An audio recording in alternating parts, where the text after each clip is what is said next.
Well, a very good morning and welcome back to Oberwart in Burgenland to day 2 of the European Open. We've got 3 weight categories to bring to you today, 70, 78 and the plus 78 kilo weight categories. But before we do that, we're going to take a look at a little video that's been put together that explains the new rules. Sina Chavez is going to play that for us. Here's Neil Adams in that video.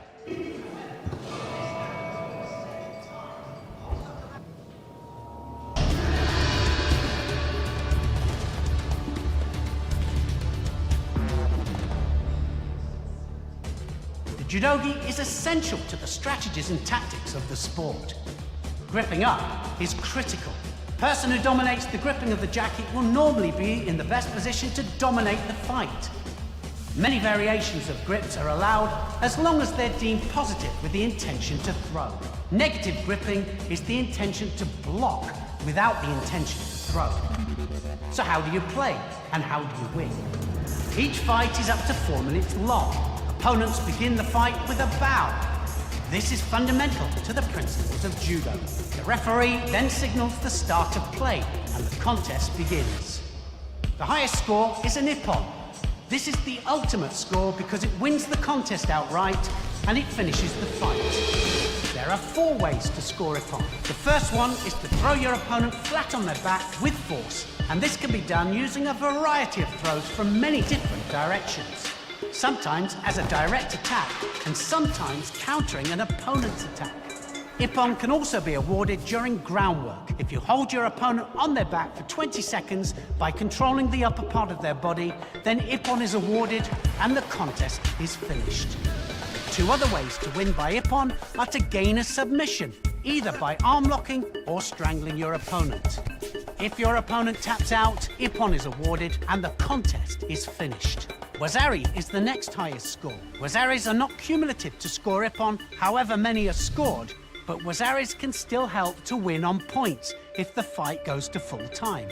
Wazari is scored for a throw that is not quite the force that warrants an ippon, so a throw that lands the opponent onto their side, shoulders, or rolls them onto their back. You can also score a Wazari for a 10 to 19 second hold down. If all is equal at the end of the contest, a period of golden score will begin. In golden score, play continues until a Wazari or ippon is scored. There is also a penalty system. Disqualification or honsakamaki can be given for major breaches of the rules. Any behaviour not deemed to be in the spirit of the sport. Penalties for smaller infringements of the rules are shidos. A shido might be given for stepping out of the allotted mat area, pushing your opponent purposely outside of the mat area, not attacking your opponent quickly enough, or purposely using negative gripping tactics against your opponent without attacking yourself. 3 shido penalties result in honsakamaki disqualification. Any touch of the opponent's legs whilst throwing or in defense will also result in a shido. However, if this happens for a second time, honsakamaki will be given. Judo has a moral code that operates on the principles of politeness, courage, sincerity, honor, modesty, respect, self-control, and friendship. Enjoy the judo.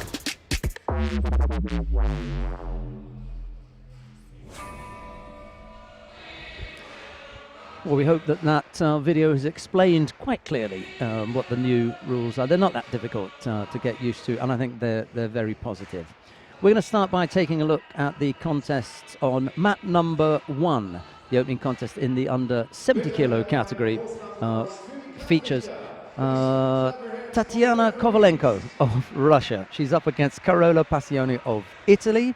It's Kovalenko in the white judogi, Passioni in blue. And here we go. Please welcome the athletes of today. On mat 2, in blue judogi, from Italy, Chiara Lisoni. And in white judogi, You can choose whichever of the mats you want to watch. As I said, we're watching the contests on mat number 1. That's pools A and B. So you'll get the number 1 seed and the number 4 seed in there. On mat number 2, you'll have the number 2 and the number 3 seeds. They head the 2 pools that are on mat number 2.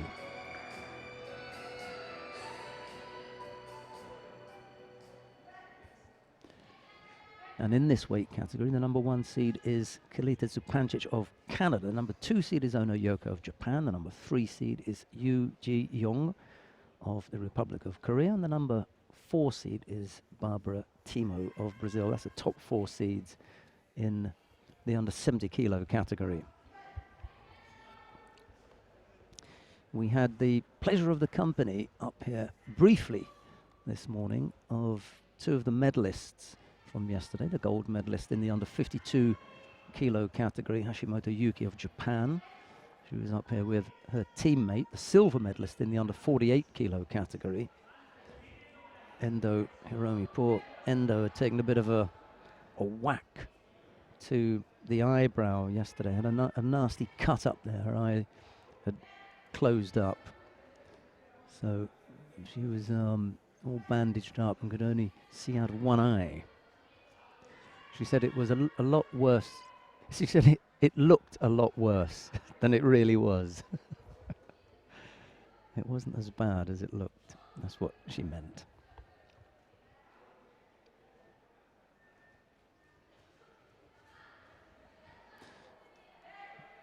Kovalenko picked up a single Shido. I was chatting with the Russian coach this morning about the change to the rules, and one of the things that he brought up, which I thought was really interesting, was the fact that if a Shido was collected by a fighter in normal time, 1 or 2 Shidos, the contest continued. And he said that for a few of their fighters who were maybe slow starters or prone to, giving up a Shido from time to time, it didn't mean that that it was over and done with. And we were talking in particular about the under 48 kilo category fighter, Irina Dolgova, who hasn't got the strongest throwing skills and is fairly well known for being a bit of a slow starter, but an expert on the ground. Now, it takes time to develop newaza, and I don't just mean, you have to spend months and years working away at it. I mean, once you're on the tatami, it takes time to develop the newaza situations, turnovers or entries into situations where you can execute your kansetsu waza or shimi waza, whatever it is. That takes time. And when you are a Shido or 2 Shidos down, you begin to fear that the clock is ticking against you, and you no longer have that time to work on the ground. With the disappearance of the negative score win in normal time, that is to say, the player's ability to win with a penalty in normal time, with that being removed, the fear of the clock is also reduced. You can continue. You've got a Shido against you, but you know that you can continue to work on the ground because it's not going to count against you in normal time. That will continue into golden score. So for the newaza specialists, it's not an unintended boost, but it's a bonus that they probably had not thought about. They introduced the new rules for one reason, but as a result of that, a real positive is that it hasn't, in fact, it's helped those people who are interested in newaza. Real plus, I think. Half a minute left to go. Paisoni has also picked up a Shido, so both fighters having picked up a penalty apiece.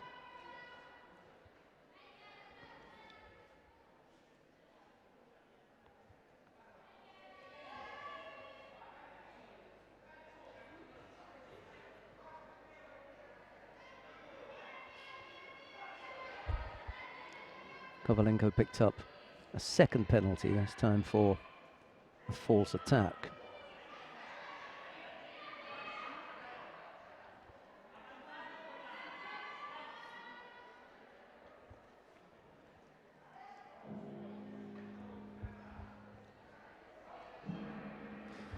Well, the opening contest is going to go into golden score.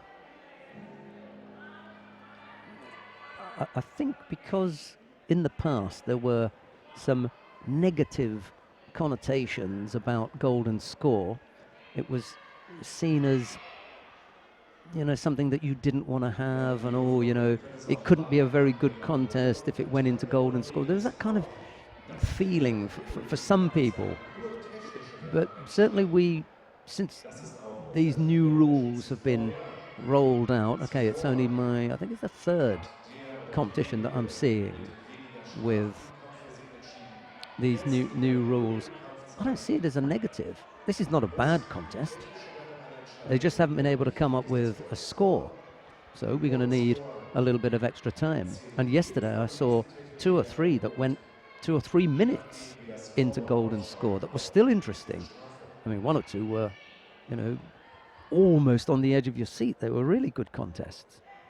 So I think to add up the number of golden scores that you see, and as a result of that say, oh, you know, the competition isn't that good because they had so many golden scores, you know, I don't think those things add up. I don't think if you see X number of golden scores says it's a bad competition. I really don't believe that that is the case.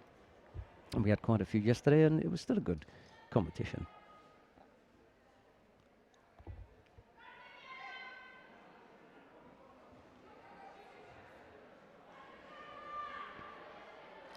Kovalenko is gassed here. Who was it? One of the fighters yesterday, Catherine Unterwärts, said that she was gassed in the first contest. She was steaming after contest number 1. She ended up winning the under 63 kilo category in some style as well. Nice Ippon in the final. And yet she said from contest number 1, her arms were aching and her chest was heaving, and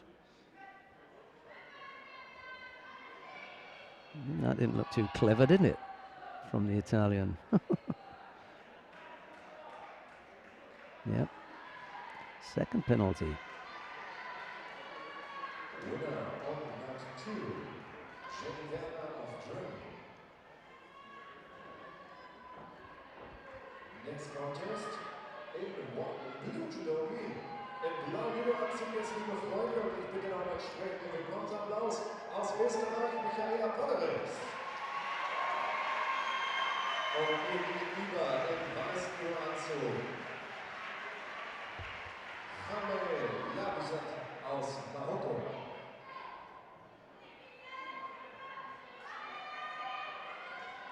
Well, I think that's going to be it now, I'm afraid.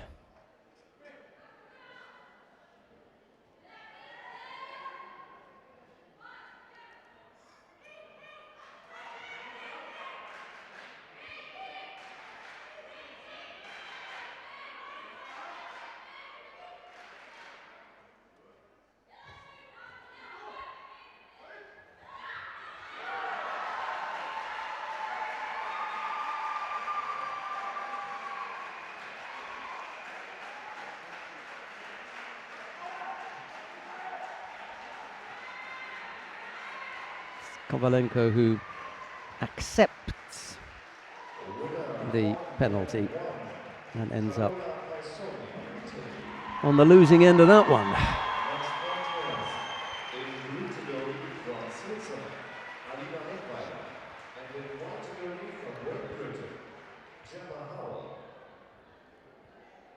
Who have we got coming up now then? Gemma Howell of Great Britain faces Alina Lengweiler of Switzerland. It's Howell in the white judogi, Lengweiler in blue.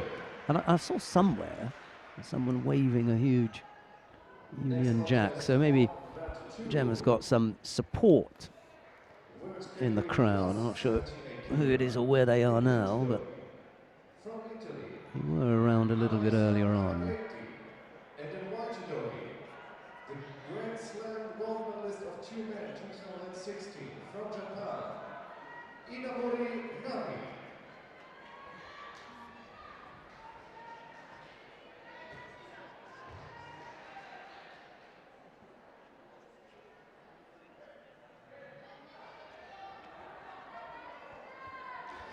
Gemma Howell had previously competed at under 63 kilos. She's up at 70 now.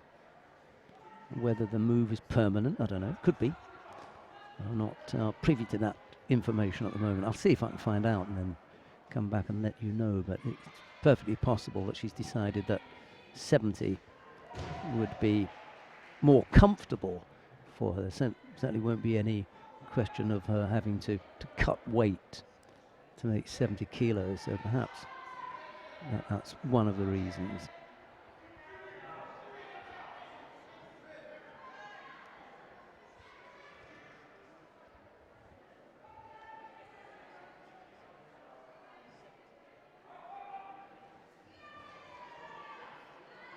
Didn't have control of Lengweiler's right sleeve. That would have helped with that effort.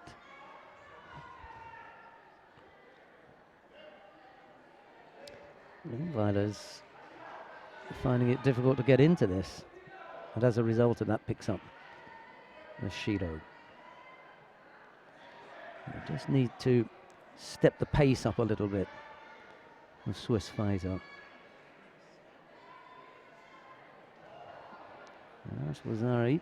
Nice effort from Howell. The second effort was what really catapulted Lengweiler over onto her side. Bit of the back. Now here's the turnover. What's Saikomi you can call there. It's an unusual execution of, I would call it, Kazuri Sangaku Gatami. It's not the usual Sangaku, but I'm going to give that name anyway. A broken Sangaku Gatami. They're broken, but it was sufficient enough for Gemma Howell to finish off Alina Lengweiler, who really never got into it. Howell it is, who moves into round 2. First round, second round, a quarter-final, and then a semi-final. Howell will face Melissa Helene of France in round 2. Right, who we got coming up next? Maeda Naeko of Japan faces Alessandra Prosochimo of Italy. It's Maeda in the white judogi, Prosochimo in blue.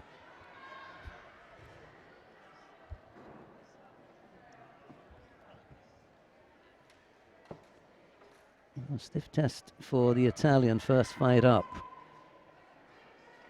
Definitely not what you want from the get-go in the first round to face the Japanese, whoever they may be, whether you know the name or not.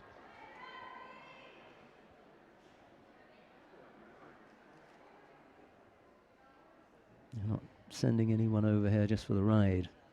Or the skiing if they come to Austria. I'm here for the skiing.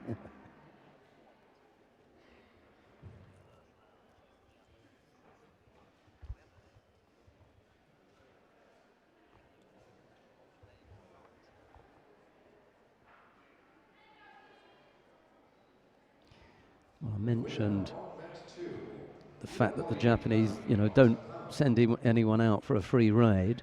We can have a look and see who it is that they've sent, and you could do it at home quite easily if you want. You can go to judobase.org. You can click on the world ranking list for women. We're looking at the under 70 kilo category. Right at the top, there's men and women. You can click on the under 70 kilo category for women, and you just put in JPN for Japan, and all of the Japanese in the under 70 kilo category have been on the point scoring world ranking list will come up. Maeda is down there at 1, 2, 3, 4, 5, 6, 7. So as far as the ranking is concerned, number 7 in Japan behind Nunira Ono Ike Nizoe, who is here, by the way, Tachimoto Haruka, the current Olympic champion, and the world number 1 at under 70 kilos, Arai Shizuru. So Maeda's quite a bit of, quite a way down. Number 77 on the International Judo Federation world ranking list. She's 25, so in Japanese terms, no spring chicken. And she has a bronze medal from a Grand Slam. I suspect that is Tokyo, and it is. Last year's bronze medalist from the Tokyo Grand Slam. And then apart from that, she has won the Asian Open in Taipei, so an equivalent event. This is a European Open. There was an Asian Open back last year, 2016. She took the gold medal there, so that's all we know about the 25-year-old Maeda Naeko. The plus 78 kilo category is taking place on mat number 2, not all of it, but pools C and D. We're going to have our own serving of the plus 78 kilo category coming up immediately after this contest. So we'll have the privilege of looking right from the start at the opening contest of the number 1 seed, Kim Min-jong of the Republic of Korea. She's up right away because there's 16 fighters in the weight category, so no bye for any of the fighters. First round, quarterfinal, semi-final. A straight hit, if you like. One chance for all of those fighters. You win one, and then you're in with a shout.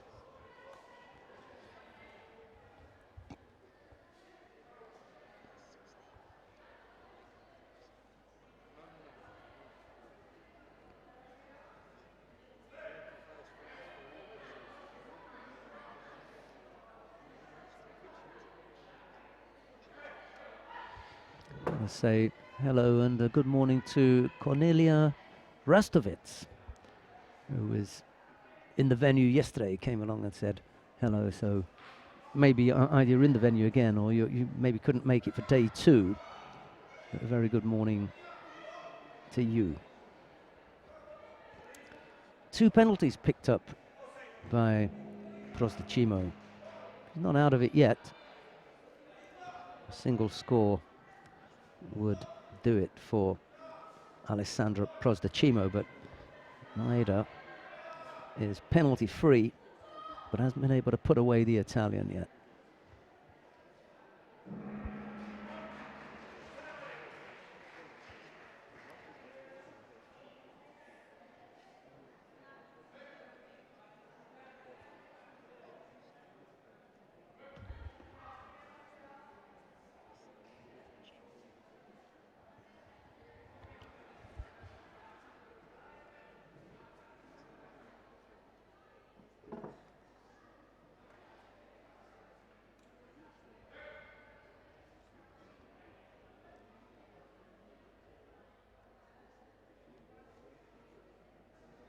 Well, I think Prostachimo is about to pick up a 3rd penalty here, I'm afraid.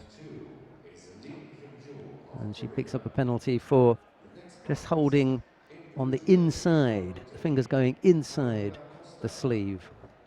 So a 3rd penalty is Hansokumake, and that puts the Italian out.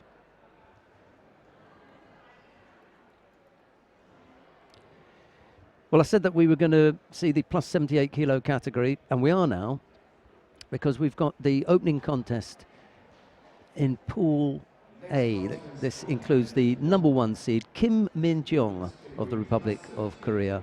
She faces Eleonora Geri of Italy. Kim in the white judogi, Geri, or Geri, I suppose, in blue.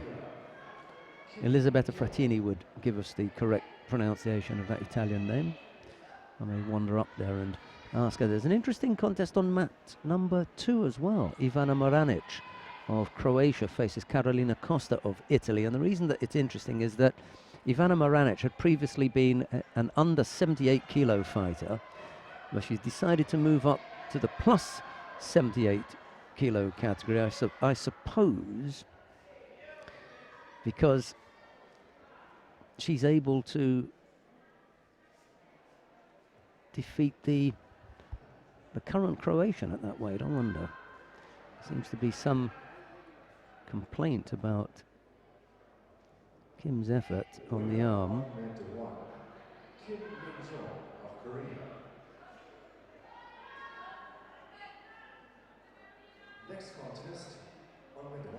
Let's see what the complaint was about. Anyway, Ikram Ben Salem of Morocco faces Yamamoto Sara of Japan. It's Ben Salem in the white judogi, Yamamoto in blue. Let's have a look, and just going to look back and see how it was that Kim appeared to execute a Kansetsu waza and cause her Italian opponent some pain.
Well, we were going to have the pleasure of Fabienne Kocher's company. Unfortunately, she had to leave.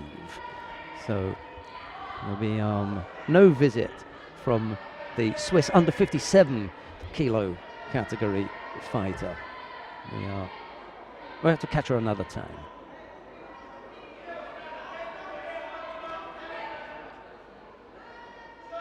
Single Shido picked up by Ben Salem. It's not a big team from Morocco.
Winner on mat 2 is Ivana Mavanic of Croatia.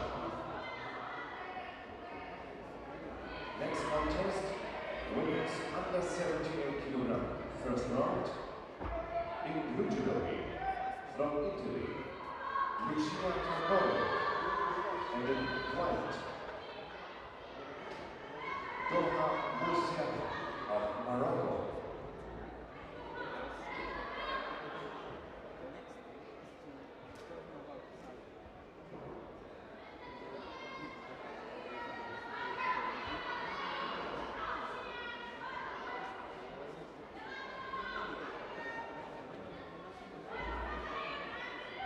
Winner on mat 1, Yamamoto Sara of Japan. Next contest, in Judo from Hungary, Karpati Emir, and in white, from Italy, Elisa Marchio.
Winner on mat 2 is Lucia Tamboro of Italy.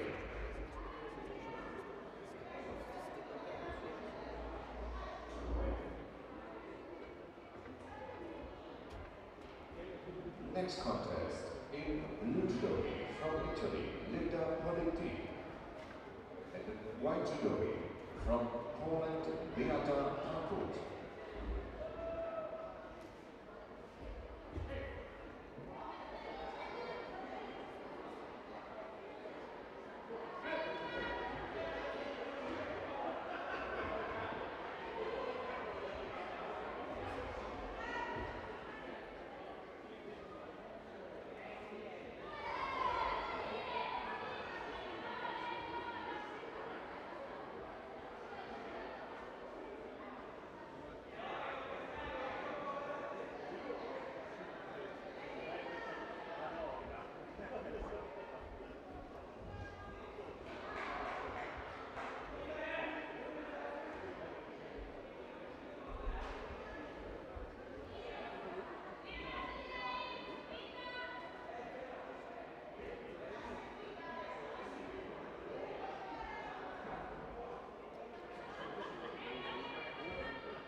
Liebe Freunde, an dieser Stelle dürfen wir auch einmal im Namen des österreichischen Judoverbandes, aber auch Well, for those of you that are keen judo watchers, you may recognize the coach in the chair und Unterstützer for dieser European Judo Open. Ohne sie wäre das alles nicht möglich. the Hungarian. Für die Unterstützung. She's leading here by Wazari with a little over a minute left to go. Marchio has picked up 2 penalties. Elisa Marchio has picked up 2 penalties. Karpati now picks up a penalty herself, but it's the positive score there, that Wazari, that gives her the lead. And it's Tot Christian in the coach's chair for the Hungarian. I suppose he's getting ready for career number 2. Because at some stage he will have a second career, and he's already hinted that he'd like to get involved in coaching.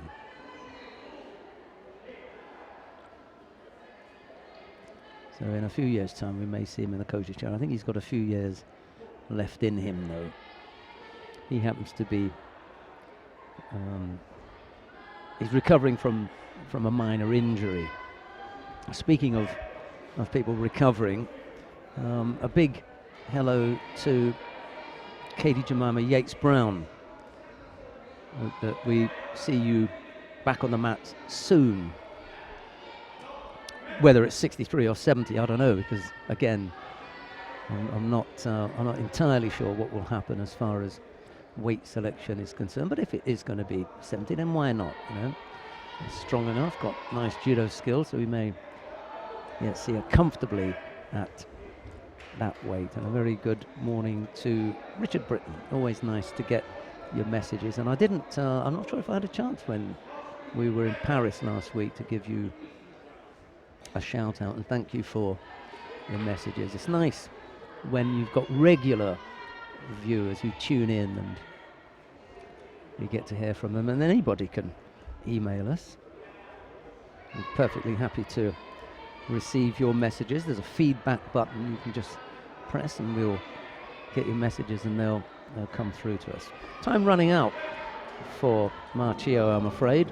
She has one last stab at maybe a right-sided Taitoshi, but Karpati just collapses that.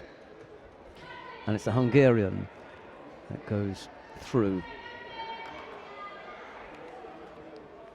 to what effectively is the quarter-final. So 1 round, quarter-final, semi-final, and then the final if you're lucky enough to get that far.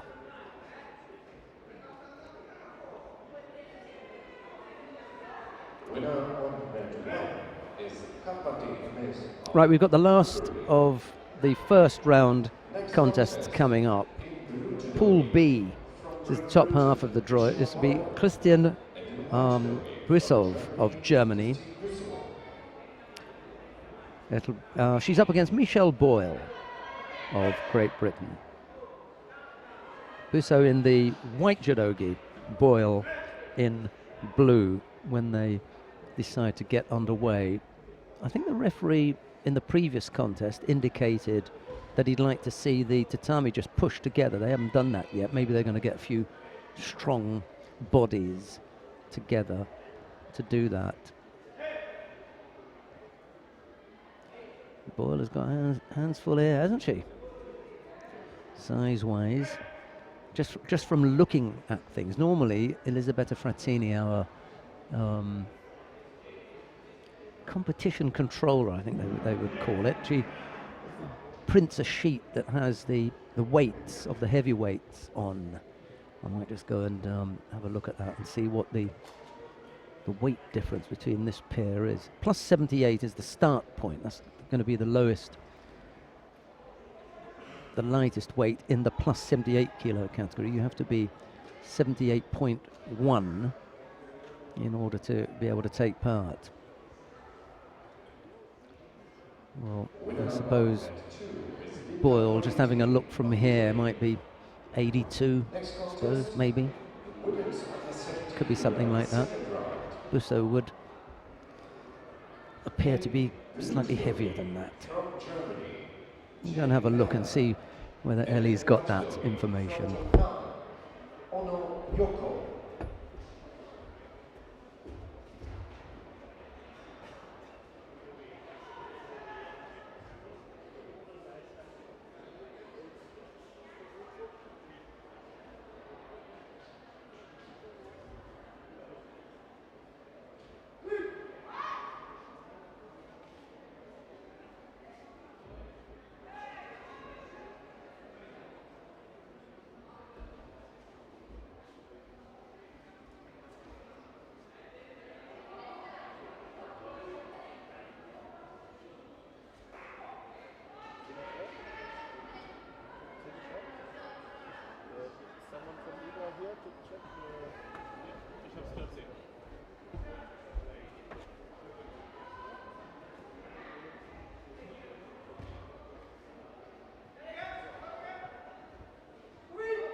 Next contest, in blue judo from France, Marina Holland, and in white from Belgium, Lola Mansour.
Winner of match 1, Christine Büssow of Germany.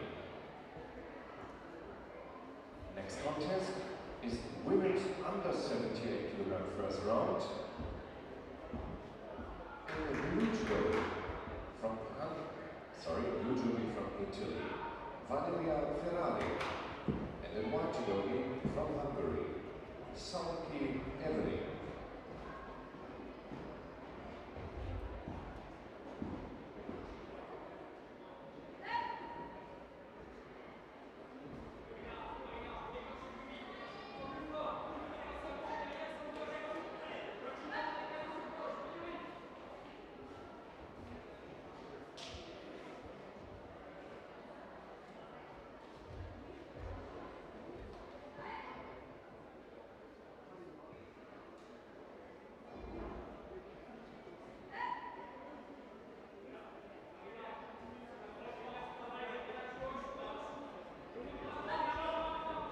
Ja, liebe Freunde, ohne diese ganzen fleißigen Helfer im Hintergrund geht's nicht. Deswegen denke ich, können wir auch mal einen kleinen Applaus rüberschieben. Die machen das Wochenende hier einen fantastischen Job.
Match 2 is Lola Mansour of Belgium.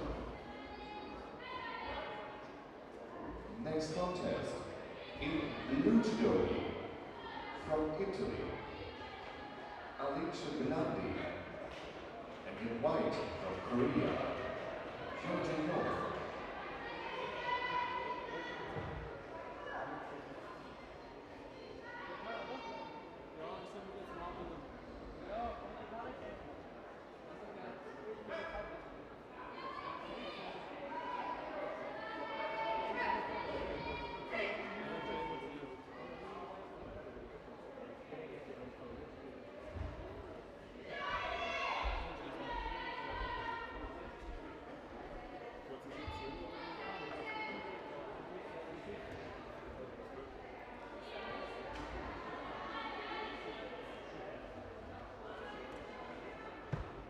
He's going to have to be careful not to get turned over here.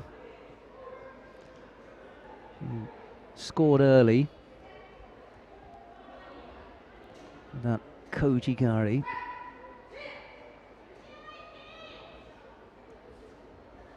Now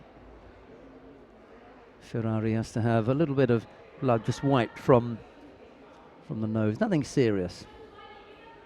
And then we'll be back underway.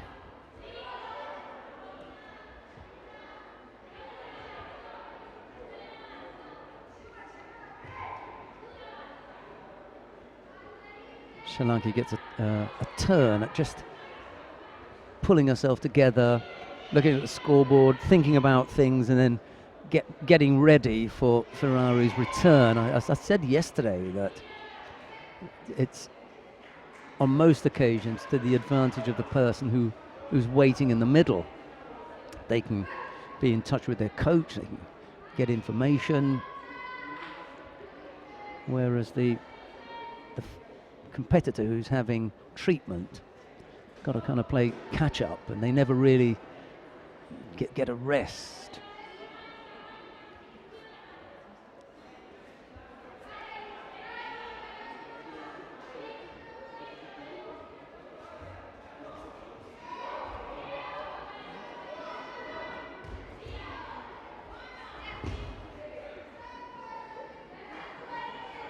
You know, the rest has paid off, hasn't it? You know, out she comes, and Ferrari takes a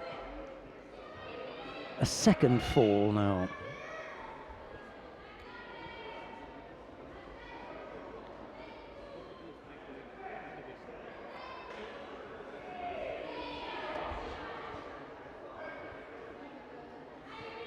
Well, Ferrari maybe just picking up the pace now, comes up with her own score. So 2-1 at the moment. Sri Lanka leading. There's a chance for another score. There it is. That'll do. Yeah. She's just falling off to her side there. No. So it's a third score. Unfortunately, not Ippon. I thought that wasn't a bad shout. I think the losing control on the way down. She wasn't in full control of the technique. Maybe that's why. So it's 3-1. Ferrari's not out of it yet. And she's come back. Whoa. I tell you what, that must have been as close to Ippon as you can get. That was close. I go with Wazari for the third score. The third score was Wazari, but she doesn't quite land flat on her back, because you can still see some of the country name. If you can see some of the country name, then she can't be flat on her back. But Ferrari came up with an Uchimata that really was pretty good. And that was flat on Sri Lanka's back. There, she landed just flat on her back with force, with control.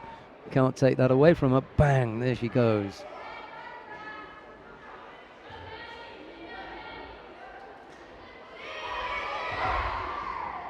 Tried to get the right hand down, but it wasn't enough to stop the technique.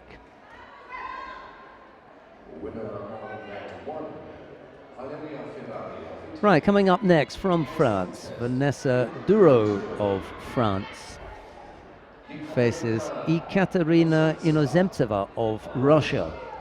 Duro in the white judogi, Inozemtseva in blue. And that would have been quite fun this morning. We were driving from the hotel to the venue, and I was in the car with Christian Fraser, who's the stadium announcer, and we were laughing at the problems that he and I have from time to time regarding some of the name pronunciations. And Ekaterina Inozemtseva didn't come up, but it will now. It was a particularly tricky one, only because we hadn't seen it before. And the coach, Britanova, she said that this is one to look out for in the future. Tricky size and the build, for the under 78 kilo category, though.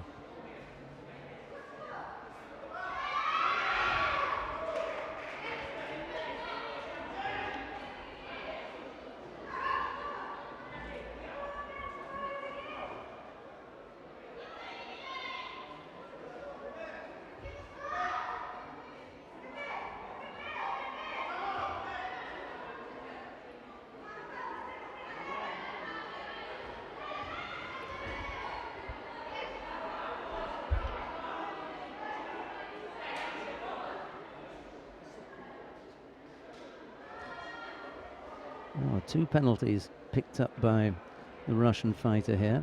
Plenty of time left on the clock. She's obviously having some difficulty working things out. I think she may have had a complete and total meltdown here. 2.5 minutes left on the clock. About to pick up a 3rd penalty, just not in it. So it's back to the drawing board. A shake of the head from the coach. That one went seriously wrong, I'm afraid. That was not what the doctor ordered. Right, well, we're back to the under 70 kilo category now. This is round 2. Kalita Zupancic of Canada faces Carola Paisoni of Italy. Zupancic in the white judogi, Paisoni in blue. It's the number 1 seed. And our first look at her today.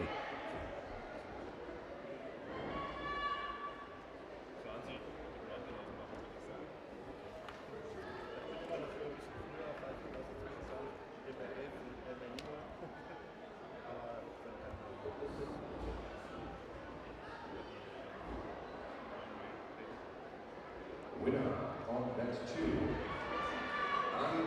of Italy. Next contest. Jetzt wird's hoffentlich wieder lauter, denn im blauen Judo-Anzug aus Österreich, Michaela Polwitz. Gegen den weißen Judo-Anzug aus Spanien, Sarah Rodriguez.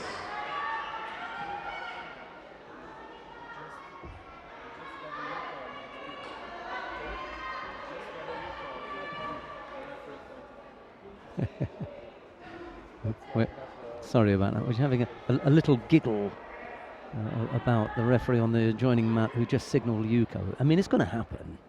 I think I may have called a few yesterday and said that was Yuko or whatever. But you know, whilst everyone gets used to the new rule, there's the temptation to refer to things that are past. And even if you are, you know, a quality referee, it is going to happen, isn't it? So, no harm done.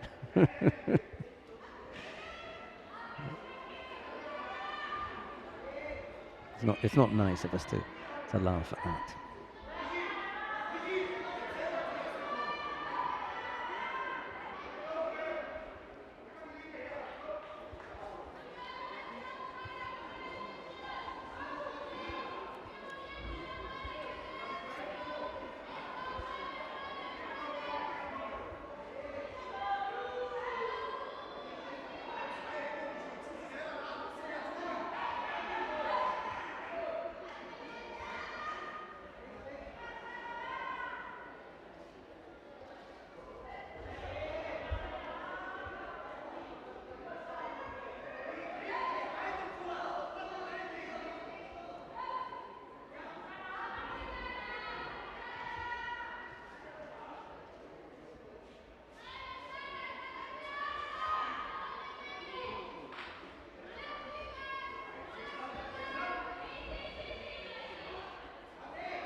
Paisoni has picked up a single Shiro with 1:40 odd left to go.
Less than half a minute left to go. Both fighters have picked up a single penalty.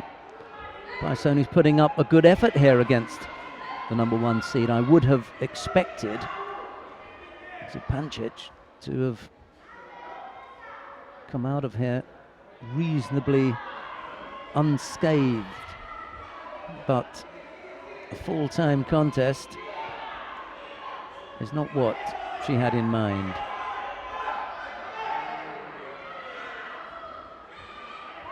And the Italian chasing down the Canadian now.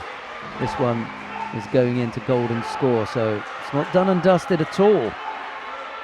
Still a chance for the Italian here.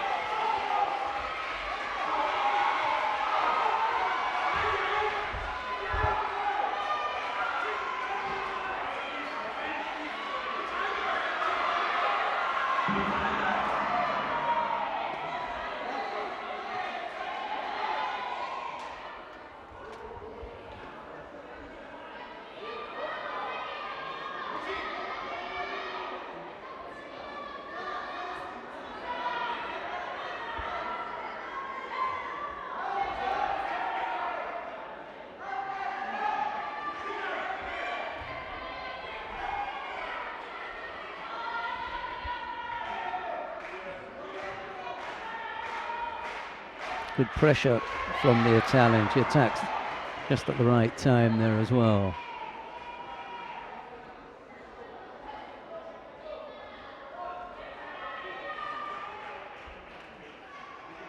Beginning to look a little bit disheveled here.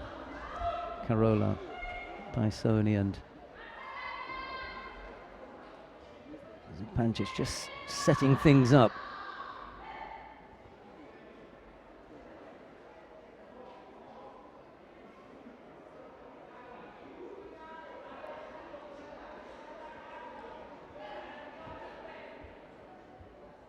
We've had a minute of golden score. It's going to get increasingly difficult for the Italian. It's the Canadian who's got the greater experience. And I'd still put my money on Zupancic coming out on top here. Taking her a little bit longer than she originally envisaged. Oh, it's coming, isn't it? Makes that little left-sided Yoko Sutemi waza.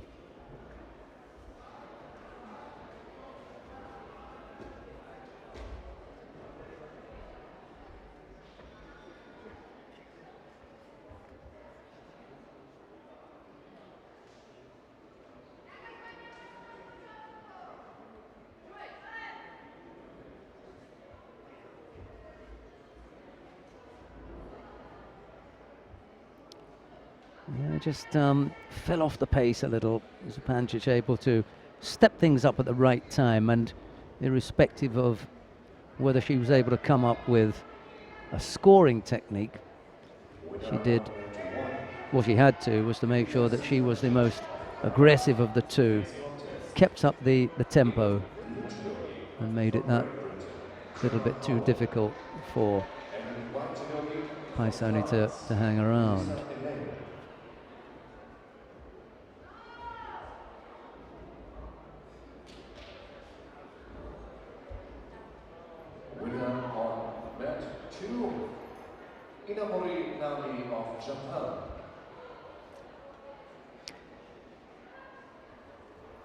On mat number 1 now, Melissa Helene of France faces Gemma Howell of Great Britain. It's Helene in the white judogi, Howell in blue.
Almost blocked. That first effort there from Howell was blocked.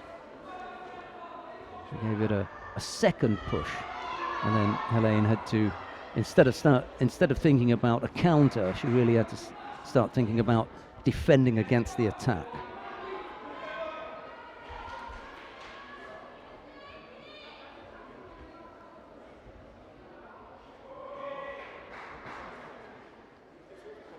Little effort at Maki Komi there. Well, it was half Maki Komi and half tidy up. She wasn't in the best of positions there, Howell, for attacking, but came out of it unscathed. There's another opportunity where the arm is over that side. But once it goes over there, the referee's going to want to see an attack. And she's not going to want to see too much hanging around either. So you've got to be in there fairly quickly. Well, she got away with the first one, but not the second. The referee deciding there that wasn't not strong an attack enough. It wasn't strong enough. Penalised Howell with a false attack. So a single penalty against Howell. She's insisting on going over on that side. Well, I know she likes the Maki Komi, but you are offering up a chance to the referee to have a good long look at whether you are attacking quickly enough. Once the arm goes over, you're going to have to put an attack in. She picks up a second penalty for a false attack. And she gets lucky, they wave it away. And this is what I was saying, the referee's going to be looking at you now. And the two contest judges decided to bail her out. Just keep that in mind now, Gemma Howell. They're already looking at you. Don't give them any more opportunities.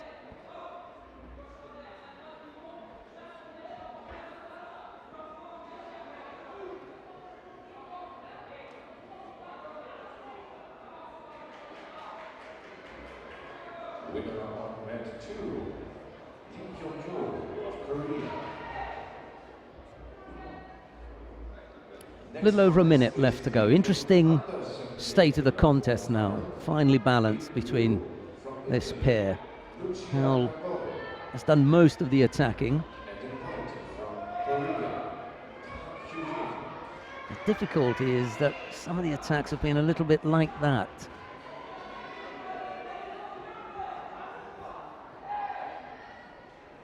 The upside, however, has been, even though the attacks from Howell haven't been the strongest, she's kept Helene out of it. And as a result of that, the French fighter has now picked up a second penalty. Just got the right leg in that unusual position. She was about to call Masai Komi. We saw that in an earlier contest from Howell. It wasn't the traditional Sangaku position, but she managed to. Yeah, that's gone.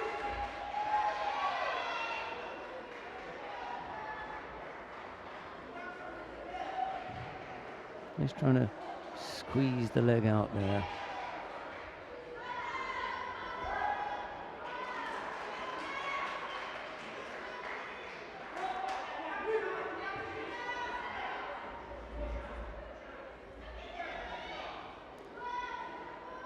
cameraman deciding to save Helene's blushes there and move away. Just as well.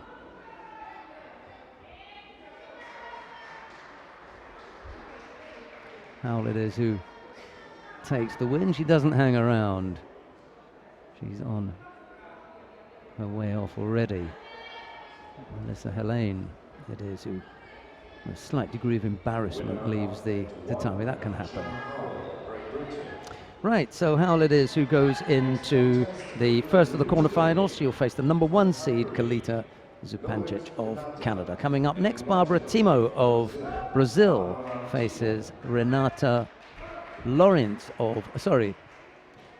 Renata of Hungary. Timo in the white judogi, Lawrence in blue. Winner of match 2, Park Hyun of Korea. Next quarterfinal on match 2, in blue judogi from Italy, Linda Politi. And in white judogi from Japan, Ogata Akari.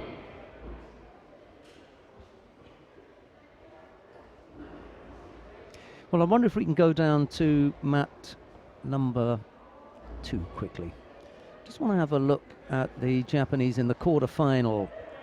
Coming on to mat number 2 now.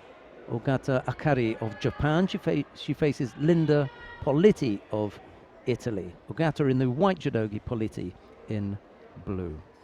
Huge task ahead of Politi here, taking on one of the top fighters in the world in the under 78 kilo category. Ogata Akari.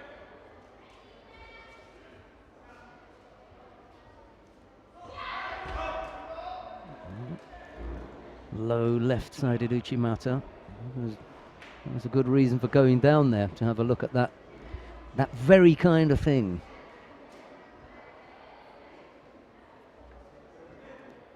Ogata, that's a bit of a toughie. Ogata Akari of Japan.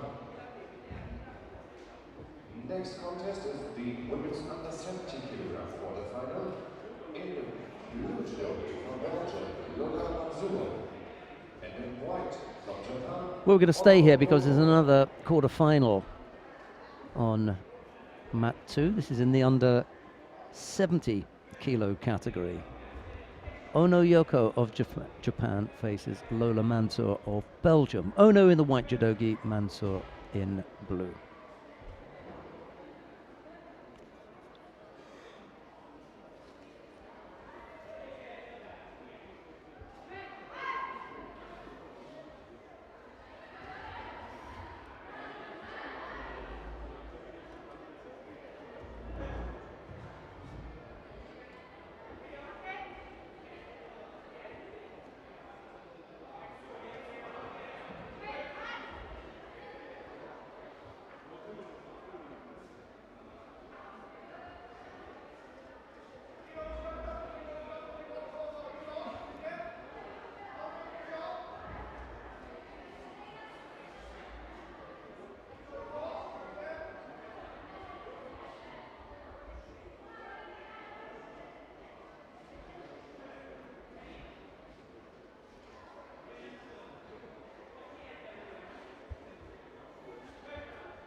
Mansour has that Shido erased. Oh no, they decided to erase from Ono. Give Mansour, Ono's non-pulsed by the whole thing, just continues with her original plan. Wouldn't have made any difference to her.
Just the single Shido against Mansour. She goes left-sided there and catches Ono.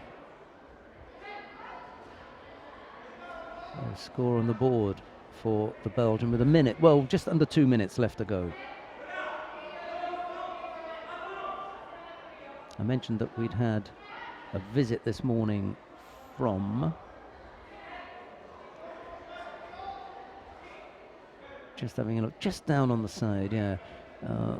We've had a visit this morning. Oh, and it's Ono who comes back and she catches Mansour. Osai Komi as well. Big left-sided hip technique, and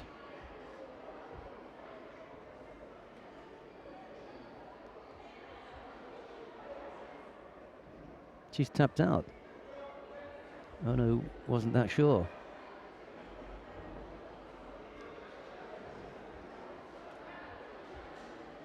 Winner on event 1, Valentino of Brazil.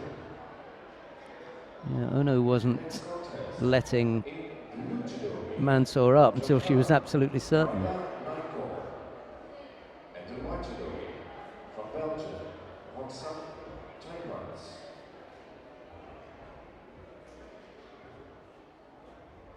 The winner on event 2 was Ono Yoko of Japan.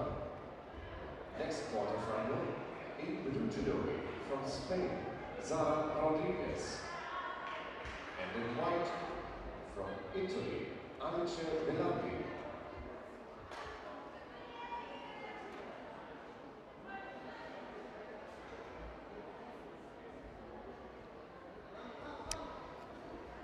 On mat 2 now, Alice Belandi of Italy faces Sara Rodriguez of Spain. It's Belandi in the white judogi, Rodriguez in blue.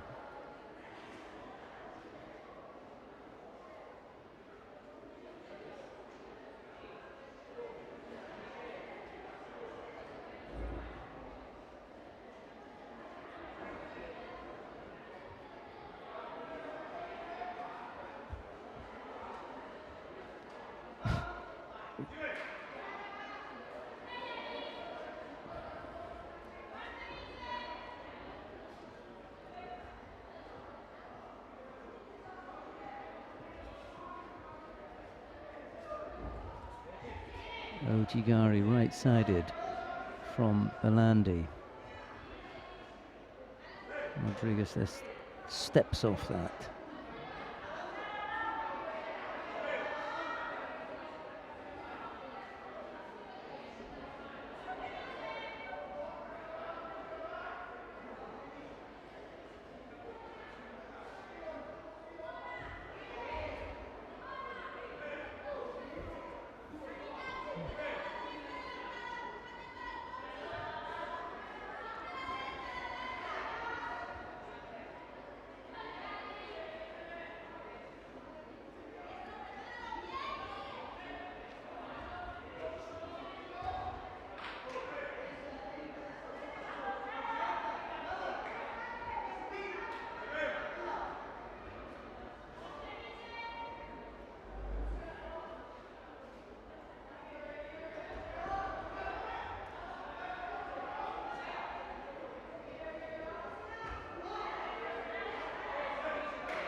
She's in real trouble.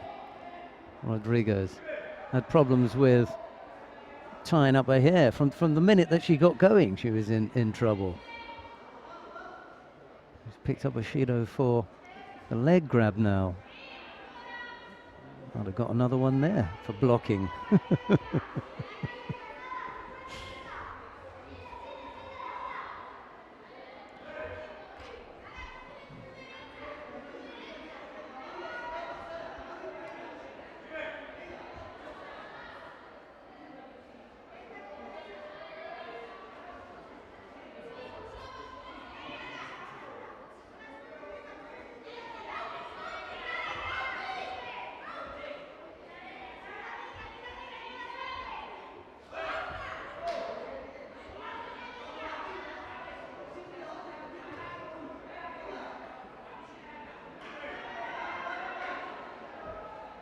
Single Shido against Rodriguez at the moment. 2 minutes to go. It's a nice effort on the right side there, catching Belandi. The Spaniard now beginning to settle down a little bit after a nervous or shaky start. Came up with a nice strong score and leads with 1:40 odd left to go.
Okay, we're back underway.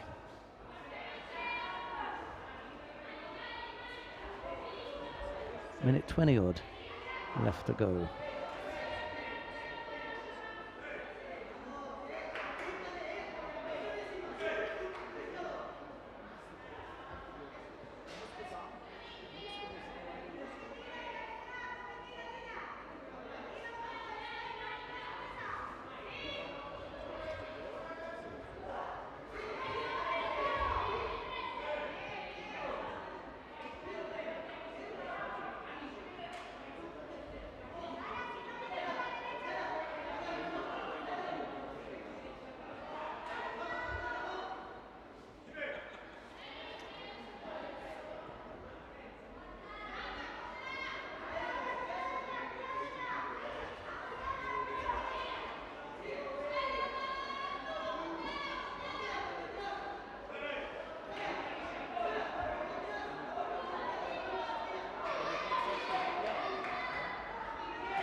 Rodriguez picks up a second penalty. Can't afford a slip now. And come up with a good score. Now they decide to wave it away. So that makes all the difference now. Next contest on the one, quarterfinal women's class 70 kg in Judo from Japan. Yamamoto Sai and the white from Korea, Kim Young.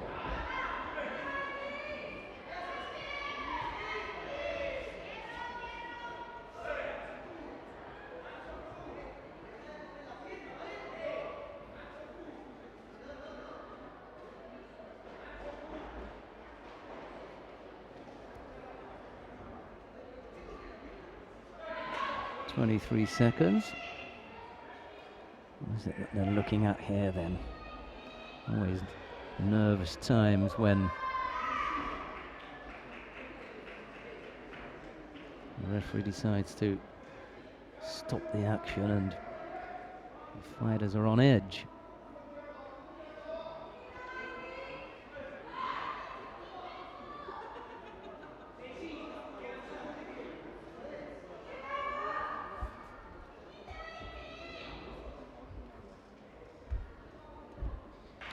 Second penalty. It's the first time I've seen that. A second penalty for the leg grab. But there was a third in there. She'd almost committed a third, so she escaped having already had one penalty, and then the third time it came round, well, he said, okay, you're off, I'm afraid.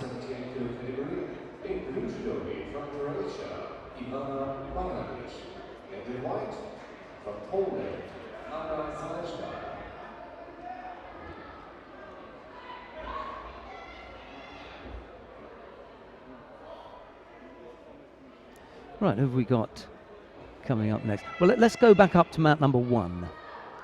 because we've got the quarterfinals there now in the plus 78 kilo category. The number 1 seed Kim Min-jeong of the Republic of Korea faces Sara Yamamoto of Japan. Right, let's do that again. It's Kim Min-jeong of the Republic of Korea. She faces Yamamoto Sara of Japan. Kim in the white judogi, Yamamoto in blue. There's no score as yet. There's 2.5 minutes left to go. There you go. Wasn't that difficult?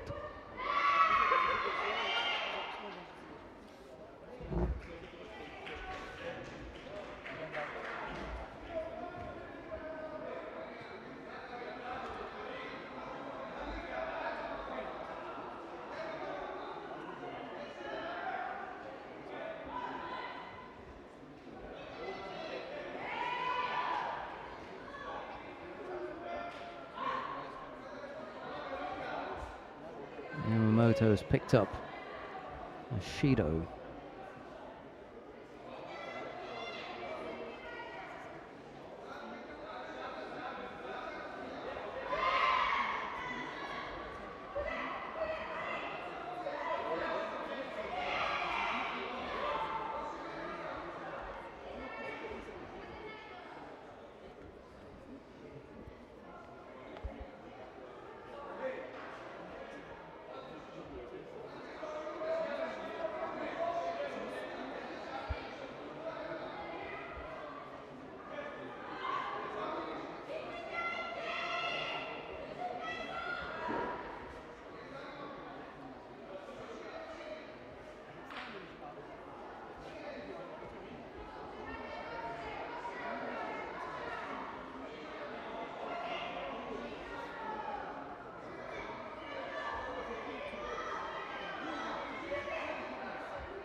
Hier ein Hinweis an alle Delegationen.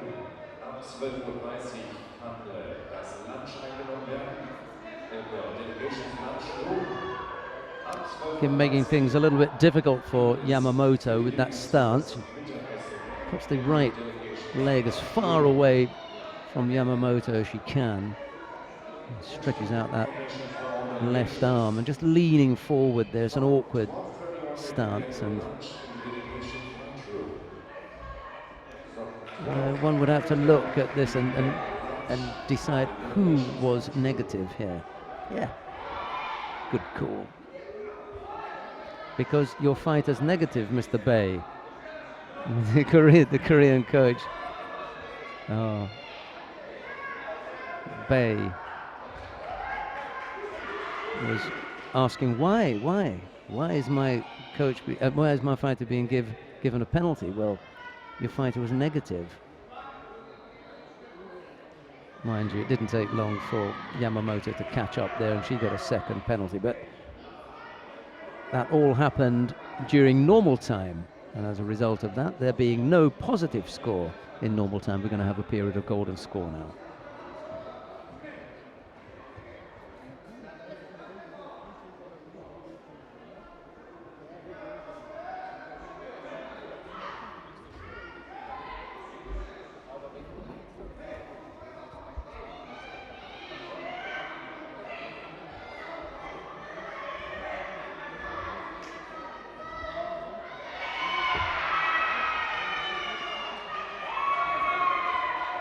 Well, Kim Min-jeong living up to her #1 billing here and managing to bring Yamamoto down for a score of Wazari, and that was enough to take the contest. The first positive score in the golden score period wins it. And that was it.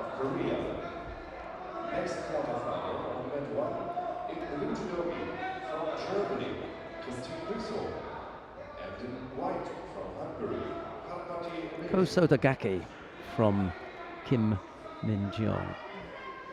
There's the block on the leg furthest away from her opponent, actually,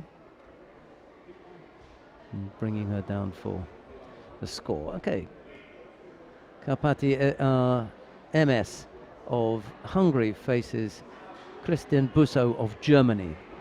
Karpati in the white judogi, Busso in blue. Quarter-final in the plus 78 kilo category. The winner of this will face the number 1 seed, Kim Min-kyung, in the first of the semi-finals. Next contest, the women plus 17 kg semi-final. In blue judogi from Korea, Lee Hyun-kyu, and in white from Japan, Inamori Nami.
Karpati picking up another penalty.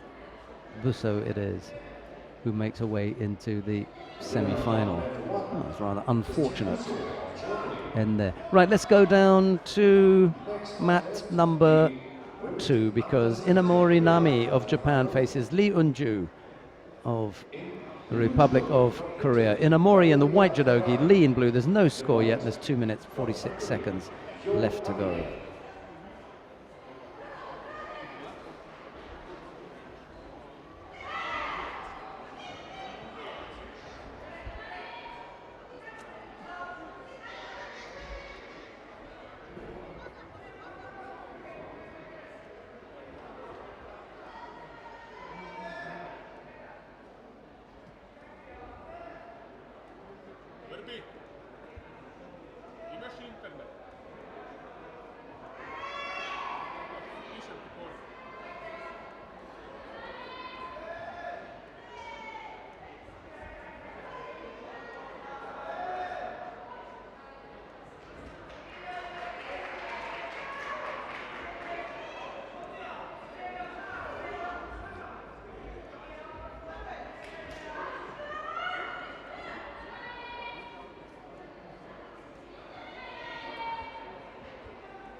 Inamori picked up a penalty there.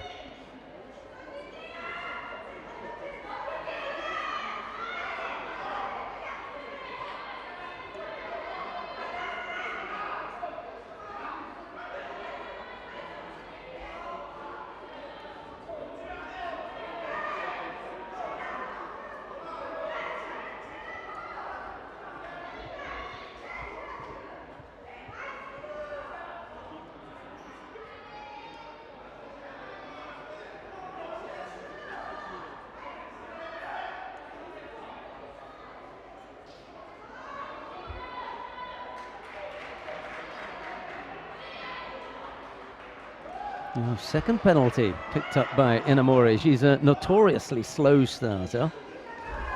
And she's picked up 2 penalties for passivity. 30-odd seconds left to go. Going to have to come up with a score here. Well, that's Lee. He's going to... Well, the only saving grace is that there's still 20-odd seconds left for her in normal time. And after that, she's skating on thin ice, if we can use that metaphor. Ooh, almost.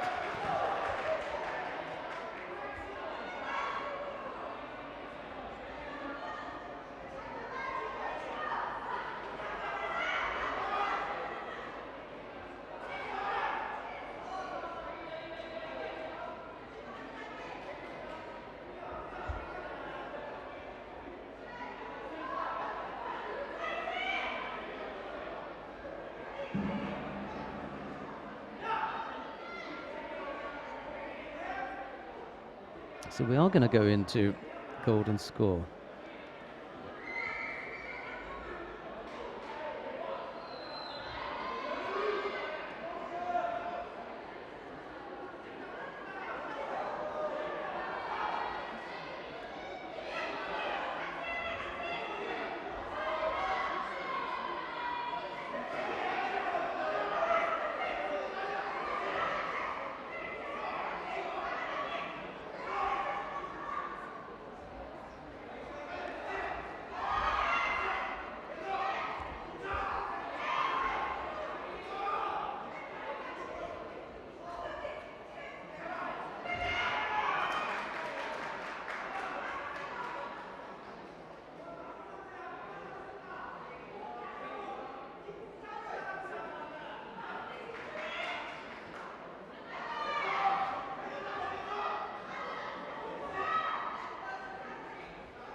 Well, Inamori has definitely stepped things up in this second part of the contest, and she's ended up being able to secure the Osai Komi. She's going to try to apply the Udigarami, maybe. She hasn't bothered. Not going to try and find the elbow joint, just secure the Osai Komi, and that will be enough. So Inamori, despite having picked up 2 penalties in normal time, when it went into the golden score period, she was able to come up with the winning Osai Komi. Okay.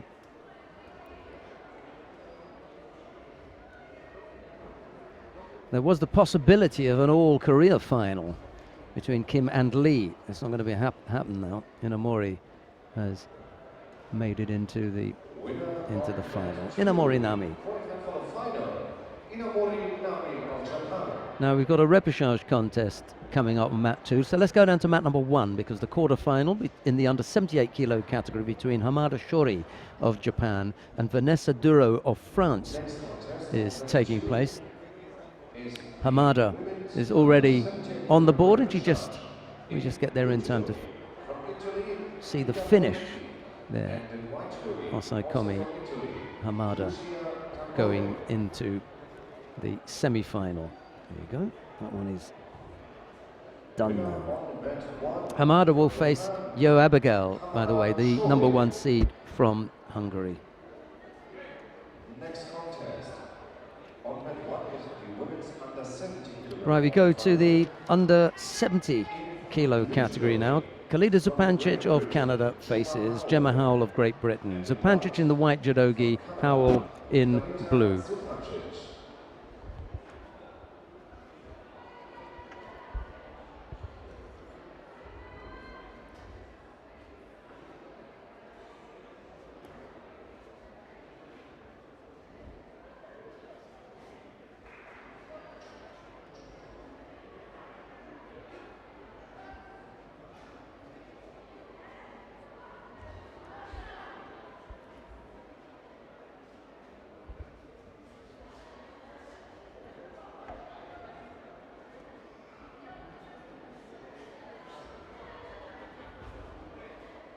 Left-sided effort from Zupancic, but Howell is able to avoid getting caught there.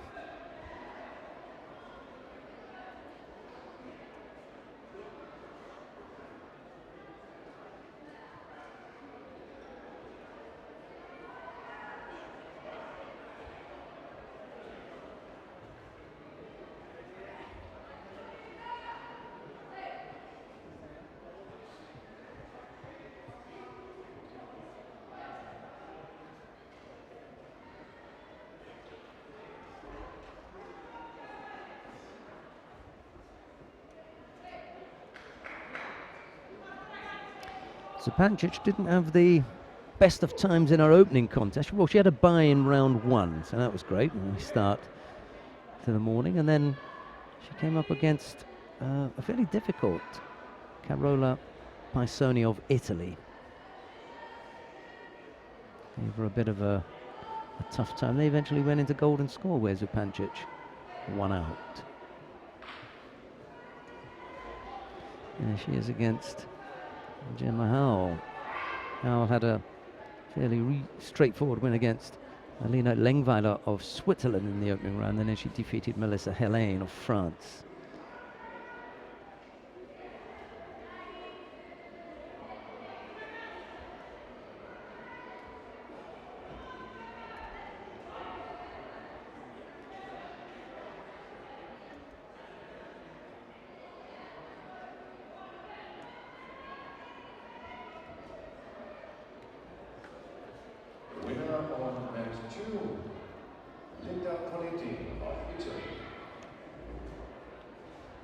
Next contest is the women's under 17 kg semi-final. In blue jersey from Japan, Ogata Akari, and in white from Korea, Park Kyujin.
A second penalty picked up by Zupancic.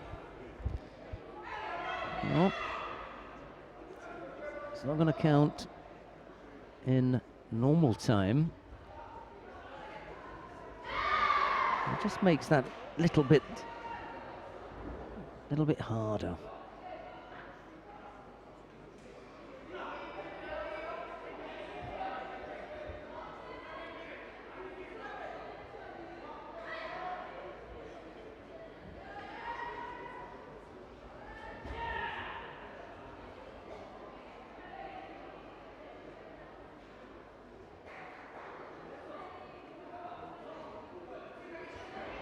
Noch einmal der Hinweis an alle Delegationen.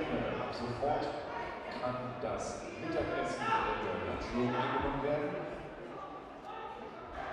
Das Mittagessen für die Delegation kann ab jetzt im Lunchroom eingenommen werden. Yeah, couldn't quite come up with the finish there. But the volume of attacks from Howell is pretty strong. keep putting them in. Reasonable effort from Zupancic there.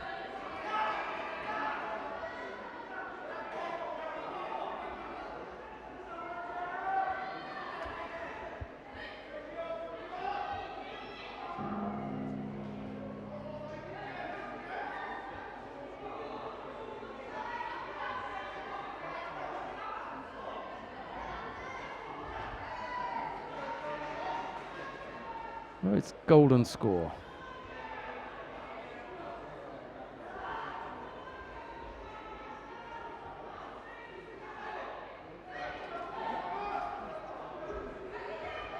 A single Shido against Zupancic would do for her now. Howell has been attacking strongly, so she's okay. A single score for Zupancic would win it. And of course, a single score for Howell would do it. So that's the state of the contest at the moment.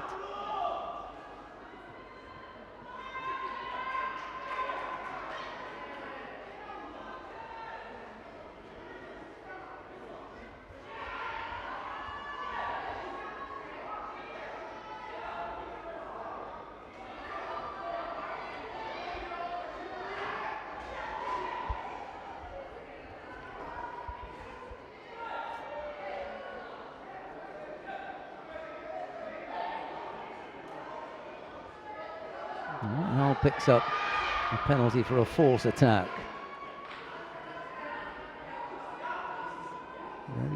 Very reminiscent of the first contest that Zupancic had this morning with Pisoni of Italy. She managed to come out of that one okay. Have her fingers crossed that she comes out of this one okay. Missed with the chance for the foot sweep there, Howell. Just showing signs of some wear and tear now. Howell. Efforts not quite as strong as they were a few minutes ago. Not surprising, given the effort that both fighters have put out. Backed up into this left corner. Nice little turn there. Just got out of the danger area. There's not going to be enough there to claim a score, I don't think. Well, they've given one, but I didn't see any score. Sorry about that. I don't like to go against the mat officials, but I'm afraid on that occasion I didn't see anything that was worth giving a score for. Howell was holding on to Zupancic as Zupancic made that little move towards the Sotemiwaza. We saw that earlier on. You know, this is where she plants the right leg, looking to go across for the Yoko Sotemiwaza. She doesn't get there. She lands on her back, but it's got nothing to do with Howell. And Howell picks up a second penalty for a false attack. Oh, I can't believe it.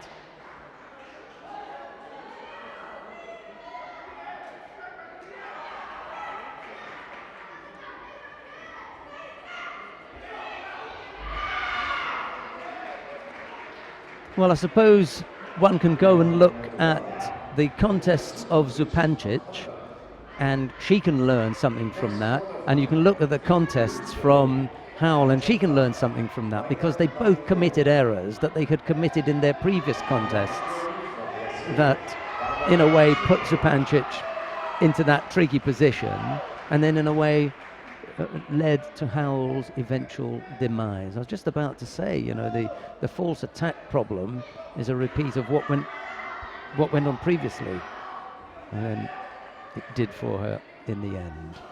Right, Barbara Timo of Brazil faces Maeda Naeko of Japan. It's Timo in the white judogi, Maeda in blue. This for a place in the semi-final, and the winner will face Kalita Zupancic of Canada.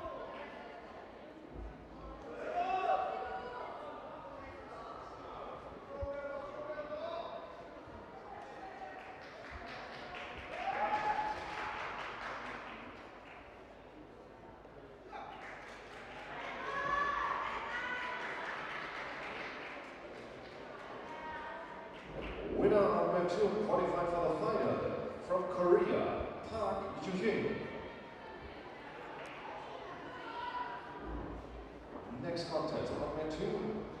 The winners under 70 kg rubber charge in blue judo from Spain, Sara Rodriguez, and in white from Belgium, Lola Mazur.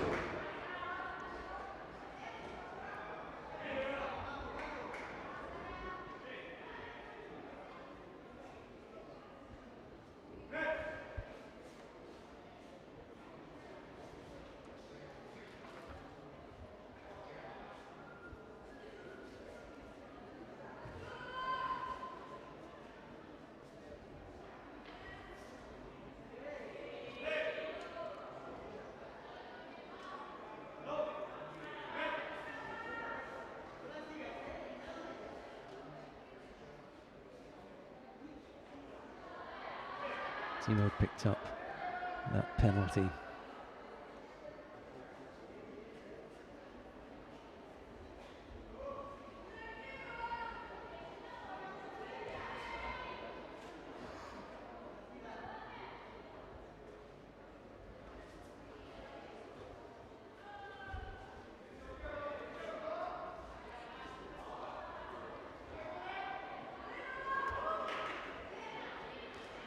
Quarter to 1 here. We're still going to have the final block at 3 o'clock, as far as I'm aware. I think that's when we're due to get underway.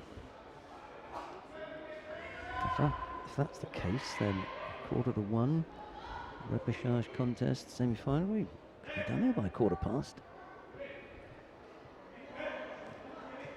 A nice little break today before we get back underway.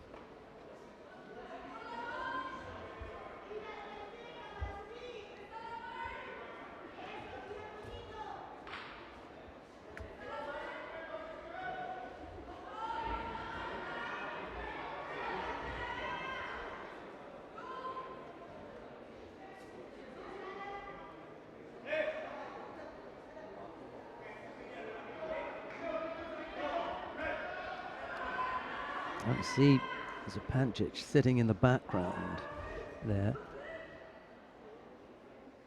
He's chatting with Stephanie Tremblay.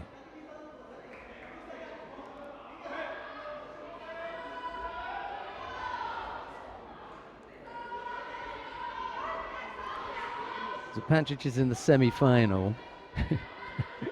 And she hasn't had a positive score yet. She had a bye in the first round, and then Carola Paisoni gave up 3 penalties in golden score. Gemma Howell gave up 3 penalties, also in golden score. And there's Zupancic waiting for her place in the final. Well, she's in the semi-final anyway, so. Ooh. Nice finish from Maeda. She throws Barbara Timo for Ippon.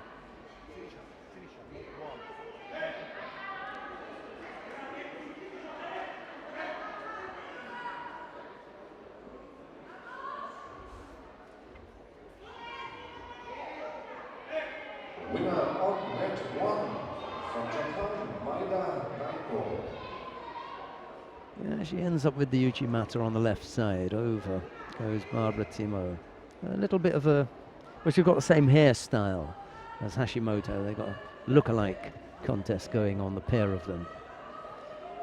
Not in the throwing techniques, that's for sure.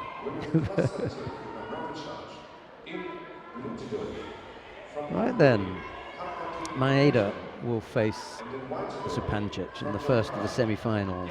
And it'll be Ono Yoko of Japan to face Alice Belandi of Italy in the second of the semi-finals. There you go.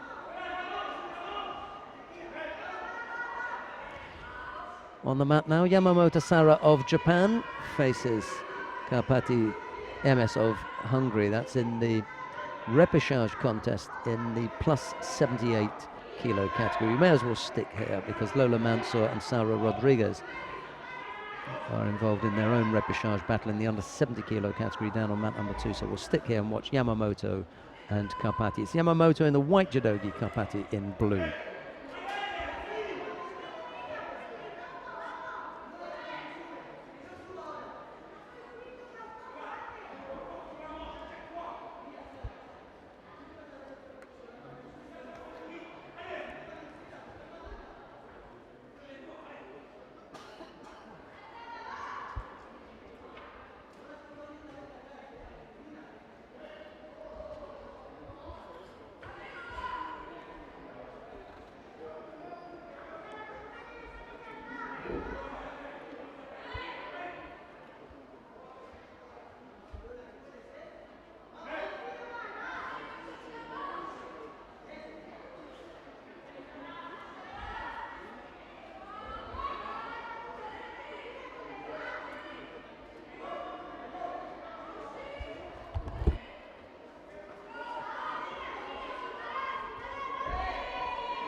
players of Spain.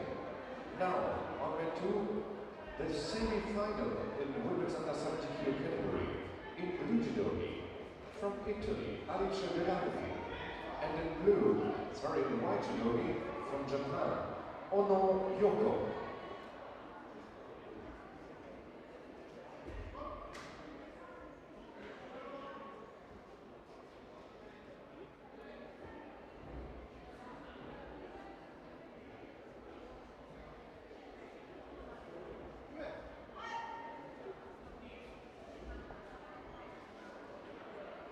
Winner on mat 1 from Japan, Yamamoto Sara. Next contest, the semi-final in the women's plus 17 kilo category in blue judo from Germany, Christine Busso, and in white from Korea, Kim Min-young.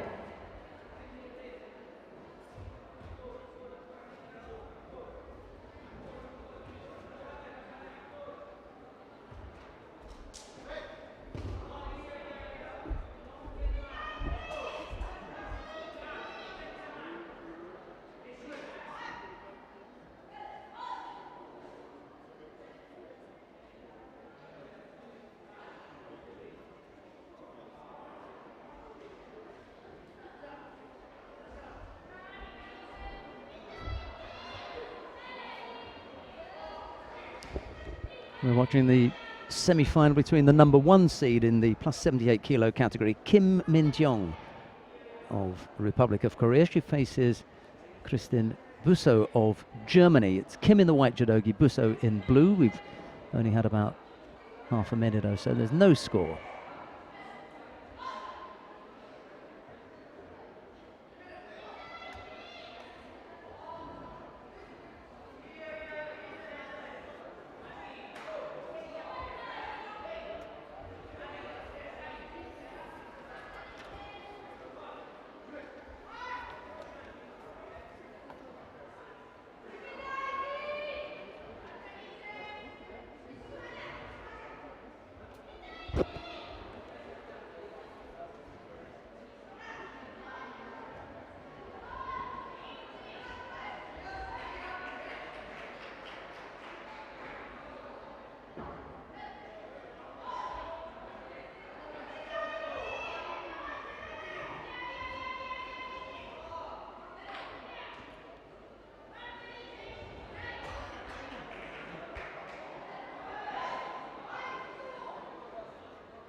Winner of match 2 and qualified for the final, Ono Yoko of Japan.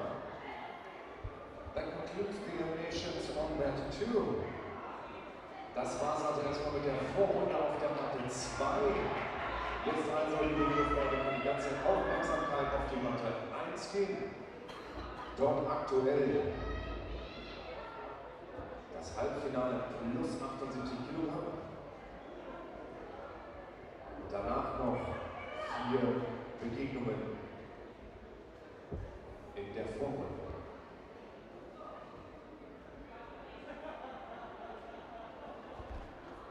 Penalty apiece now, Kim and Busso.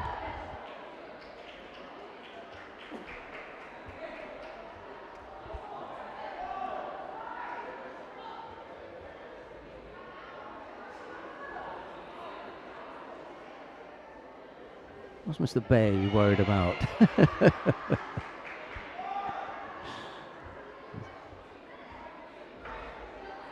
So on his feet there. Busso picks up a penalty. He may have been indicating that he thought that Busso touched the leg. I'm not entirely sure that that was the case.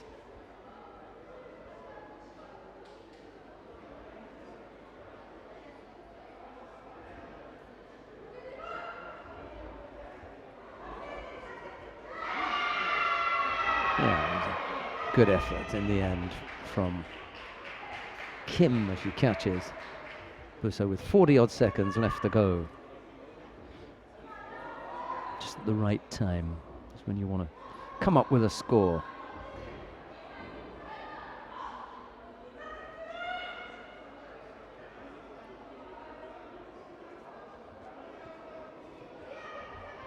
It's nice little Morote Seanagi from the big Korean.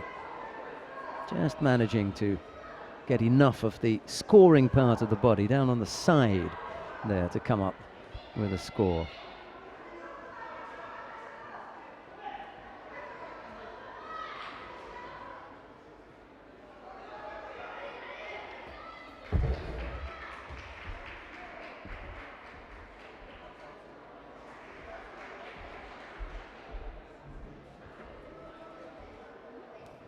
Seconds left on the clock, but the referee's called Mate here. She looks as though she's tidying things up for the end, a slightly premature end if Busso is given a third penalty. Yeah, they're going to do it. So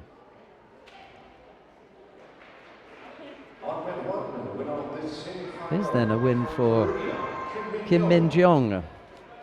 She'll face Inamori Nami of Japan in the final of the plus 78 kilo category. All right, we've got a couple of repechage contests and two semi-finals to bring you. The first of the repechage contests features Valeria Ferrari of Italy. She's up against Vanessa Duro of France. It's Ferrari in the white judogi and Duro in blue. Deshalb, wer von den jungen Damen noch nicht umgezogen ist, möge das langsam tun. Und nach dem letzten Vorrundenkampf trefft ihr euch bitte an dieser Videoleinwand. Nach dem letzten Vorrundenkampf treffen sich alle jungen Damen der Austrian Olympic Judo Girls an der Videoleinwand.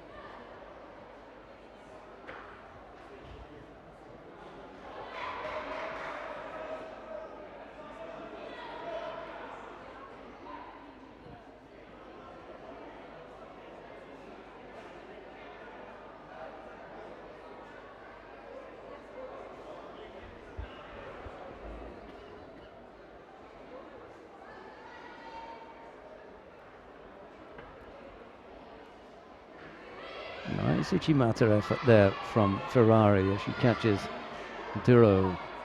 And then the Osaikomi.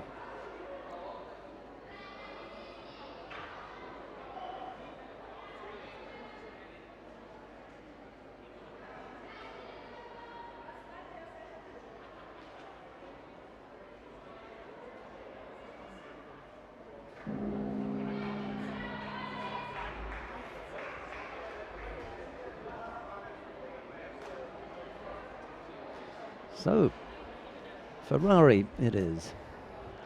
Comes out on top in that repechage contest,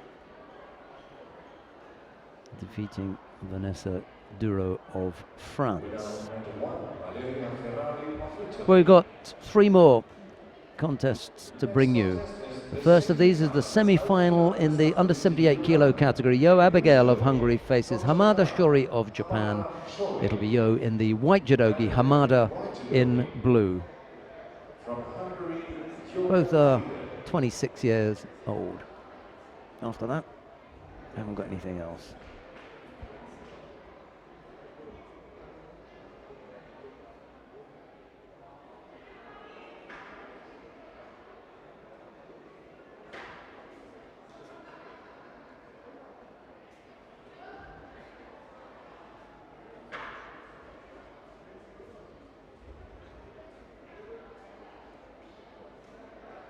Immediately onto the attack, left-sided.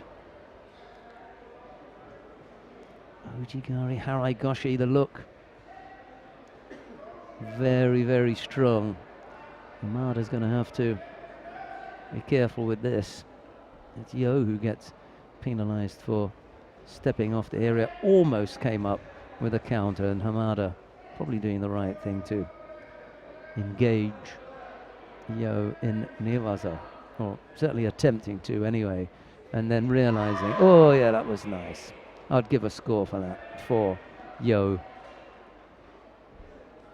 I think when you look at the replay, there should be something in there for Yo. She doesn't come up with one. Oh, I fancied a score for Yo Abigail there. I'll have another look at it. Uchimata. Yeah, that time she's going to score. Yeah.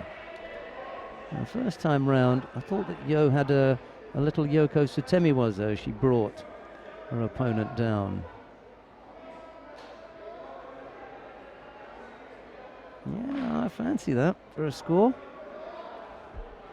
Yo's initial attempt. Second one round she did. So Wazari on the board for a tall, leggy Hungarian with 2 minutes 50 odd left to go. Uchimata again. Hamada's already been on the receiving end of one technique. Look to go around the back there.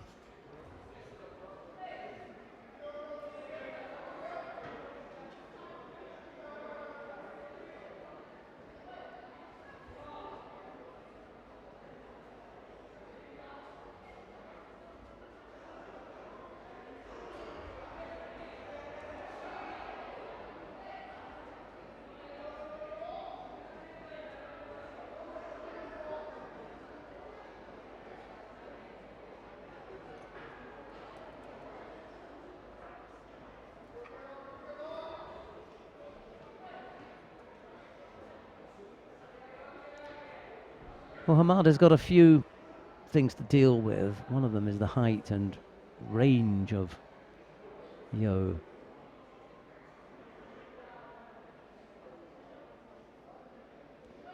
Some gripping problems as well in trying to fend off Yo. She's succeeded in just grabbing the fingers there, and she got penalized for that. Yo. And no surprises, you know where she's coming from. It's whether you can stop her or not. Uchimata, she misses out there. I sometimes feel that if Yo could put together some combination, she'd be the most devastating fighter ever. But she really is incredibly one-dimensional. You just get one attack, left-sided, Haraigoshi Uchimata. There it is, and when that collapses, end of story. You know,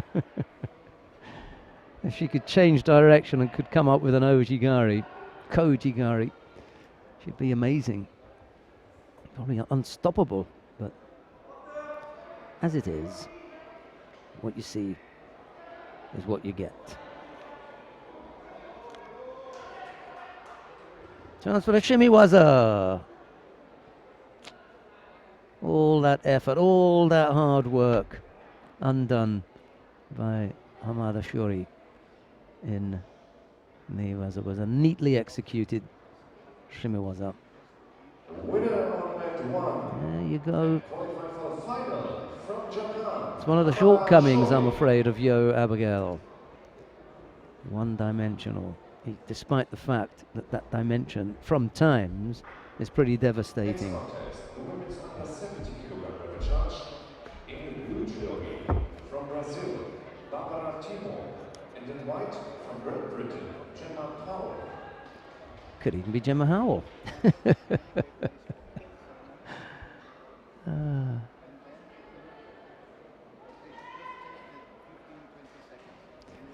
Gemma Howell in the white judogi faces Barbara Timo in blue. It's a repechage contest in the under 70 kilo category. Howell having lost her quarterfinal to the #1 seed from Canada, Kalita Zupancic. Zupancic we'll see in the last contest from this first part of the day. That'll be the semi-final between Maeda Nayeko. Well, we'll see how she gets on against Barbara Timo. Und diese Pause wird aber genutzt, denn gleich im Anschluss an den letzten Kampf sehen wir eine Trainingseinheit mit dem Mädchen der Oberwart zusammen mit ihren Idolen Sabrina Felsmoser. Die jungen Damen schon eigentlich aufgeregt. Zwischen der totalen statisch und dem anderen Part. Hier geht es dann weiter mit diesem Turnier um 15 Uhr mit dem Finale. 3 o'clock, we should get a nice break here. It's just coming up to 10 past now. We've got another contest to come after this. I thought maybe around 1:15, so not going to be far out. At least I got that one right yesterday.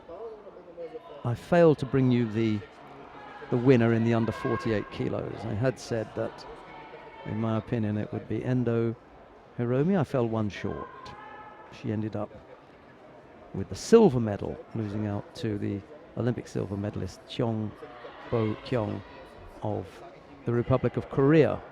Close, but no winner. However, they did come up here to visit us this morning. That is to say, Endo Hiromi and Hashimoto Yuki, the gold medalists from the under 52 kilo category. They popped up here to say hello.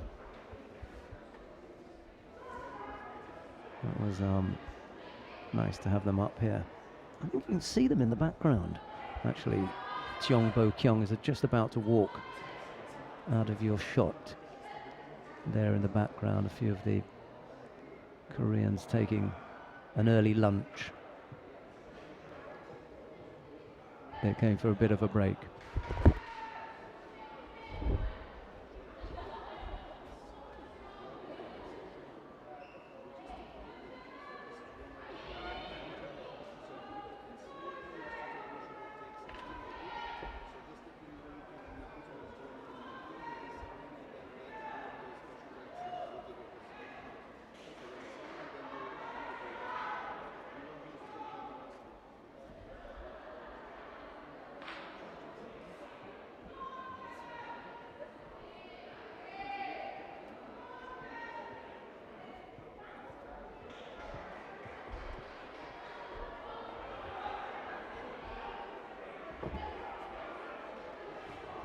No scorers yet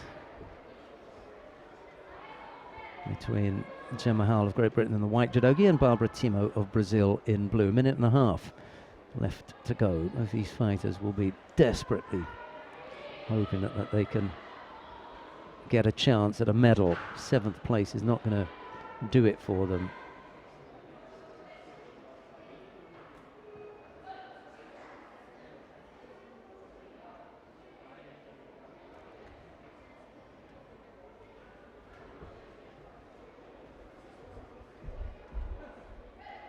To fight for a medal will be a lot more pleasing than going out at this stage. It's not a bad effort from Timo, low left-sided. Howell moving around to her right to avoid that and turning Timo over. There's a chance for Howell to work on the ground now. Well known for her nevaza. Just that leg is trapped strongly, however. Howell's left leg got trapped by Barbara Timo and it wasn't going to move.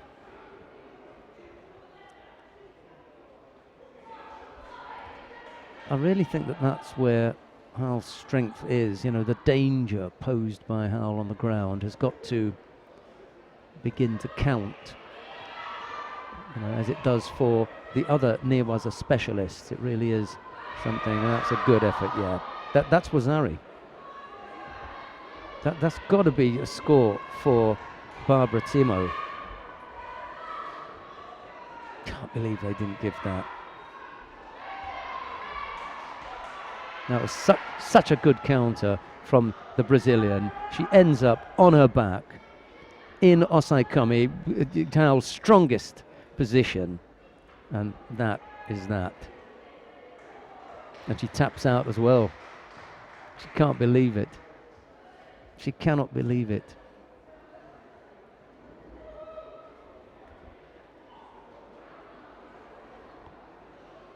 Here's the action. Here's the attempted counter.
The winner on mat 1 was Gemma Howe of Great Britain.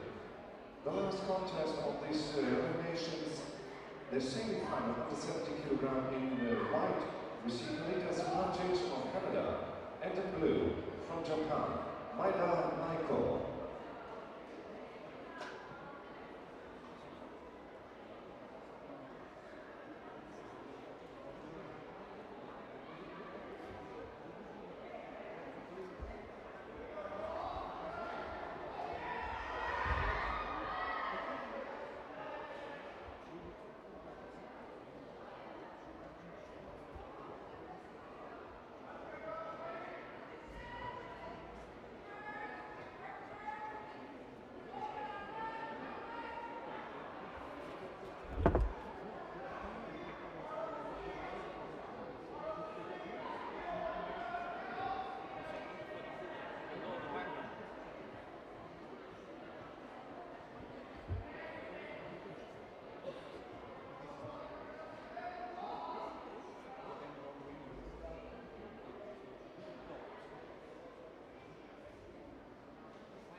Right, we've got the last of the contests now from the first session.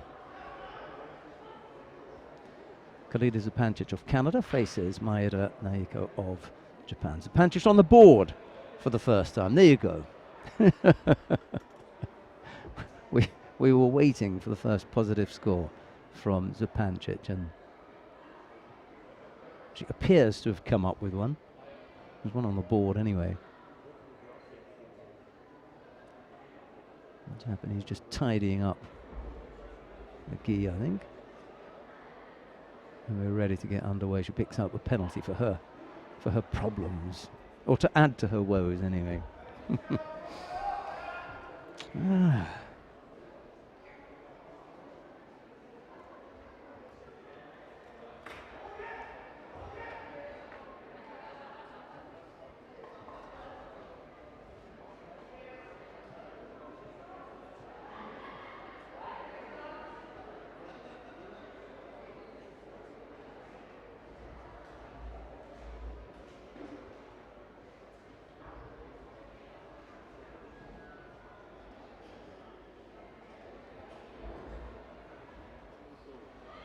Second penalty picked up by Maeda.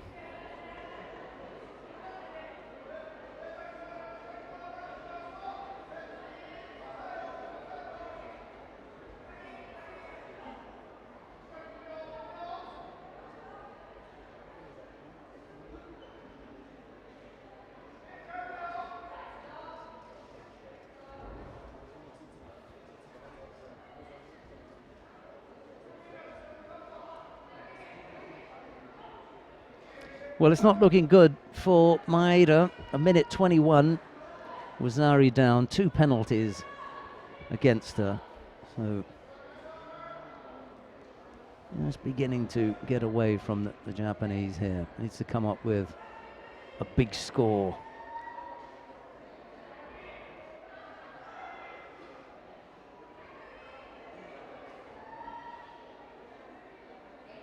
They did say that she was the number 7 or 8 Japanese on the list.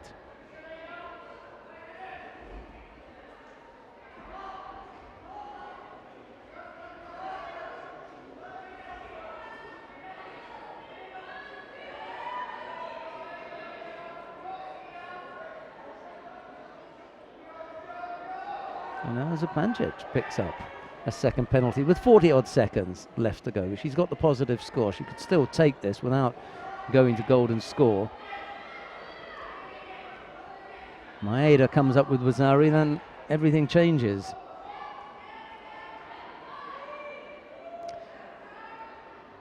But she doesn't look as though she's going to be able to bring that off.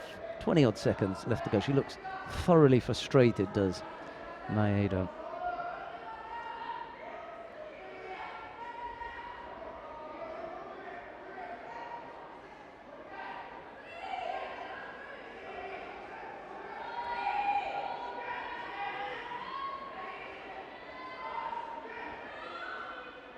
A little bit of foot tapping towards the end there. But it's not going to count for much. So Pancic finds yet another way to win. This time she came up with a Wazari. So that was the positive score. Picked up a couple of penalties along the way, as did her opponent. I think her opponents have been penalised a total of 8 times. 3 contests, 8 penalties against her opponents. So that is, I don't know, not something you want to be happy with. Well, your opponent's picking up penalties, I suppose, is one thing. And that's how Zupancic won the first 2 contests. Anyway, it'll be Kalita Zupancic to face Ono Yoko of Japan in the final of the under 70 kilo category. The final of the under 78 kilo category will be Hamada Shori of Japan to face Park Yoo-jin of the Republic of Korea. And the final of the plus 78 kilo category will be Kim Min-jong of the Republic of Korea to face Inamori Nami of Japan. So we've got the number 1 seed to face the number 2 seed in the plus 78 kilo category. In the under 78 kilo category, it'll be the number 2 seed to face the number 4, and in the under 70 kilo category, it will be number 1 to face number 2. So hasn't been bad, has it?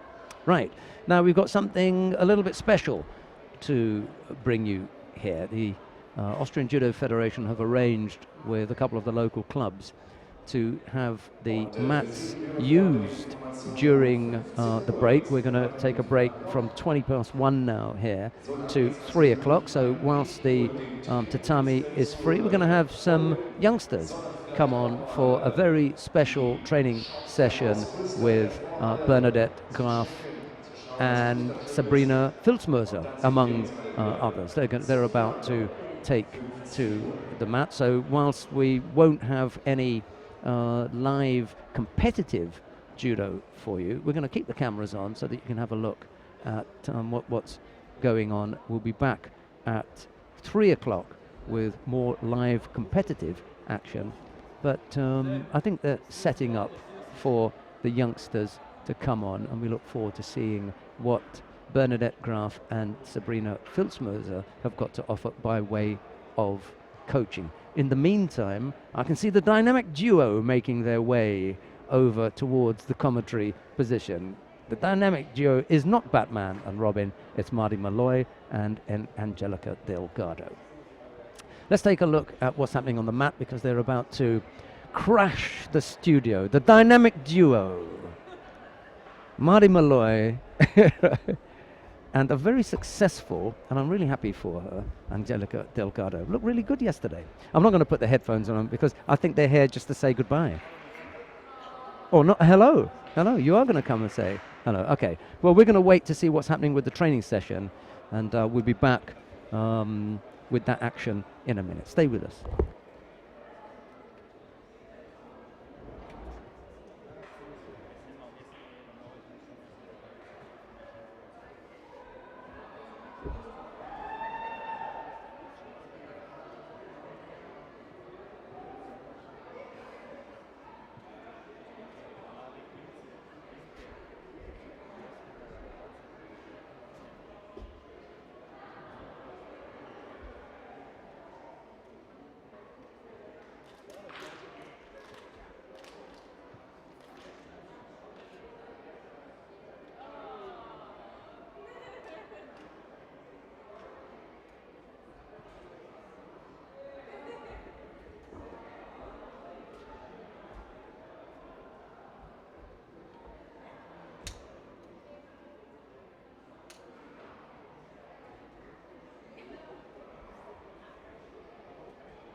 Wenn man eine statisch lässt und die andere je nachdem, wie die sich aufstellen, was die machen. Also momentan würde ich eher die so und die vielleicht statisch lassen, aber je nachdem, ob die da steht. Man kann auch beide Separator benutzen, aber nur das war schön Bilder machen. Momentan würde ich da Separator setzen.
Wenn das mal kein Bild ist, großen Applaus bitte für die tapferen jungen Damen und natürlich auch die Trainerinnen Sabrina Filzmoser und Bernadette Graf.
So they eventually found a microphone for Sabzi because it's a big mat. They're two really, really big mats. It's a big hall, so it's nice that the children can get to hear her. We were talking to Marty Malloy and Angelica Delgado, and they pointed out to me, Marcus, they said, it's all girls on the mat. Well, it's a women's event, isn't it? So good, Yeah, good of afternoon anyway, Marcus. Tell us a little bit about the planning and the idea behind this about getting the girls onto the mat. Whose idea was it?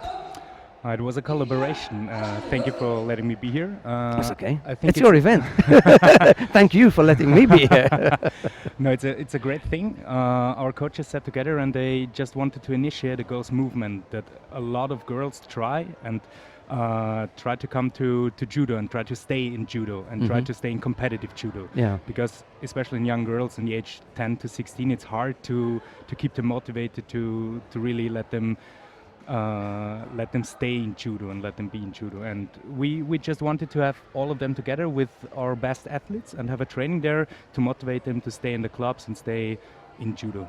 Now we started the competitive session at 10 o'clock, and just before, I saw it at 9:30 or 20 minutes before 10, I saw the groups of children coming in. So they were here from the start, sitting up in the stands watching the competitive judo, waiting for their turn. So in a way, half your crowd was already a dedicated judo audience because they all take part in judo. They all knew what was going on. They all knew the stars. They could see Polaris and various fighters. That was a good move.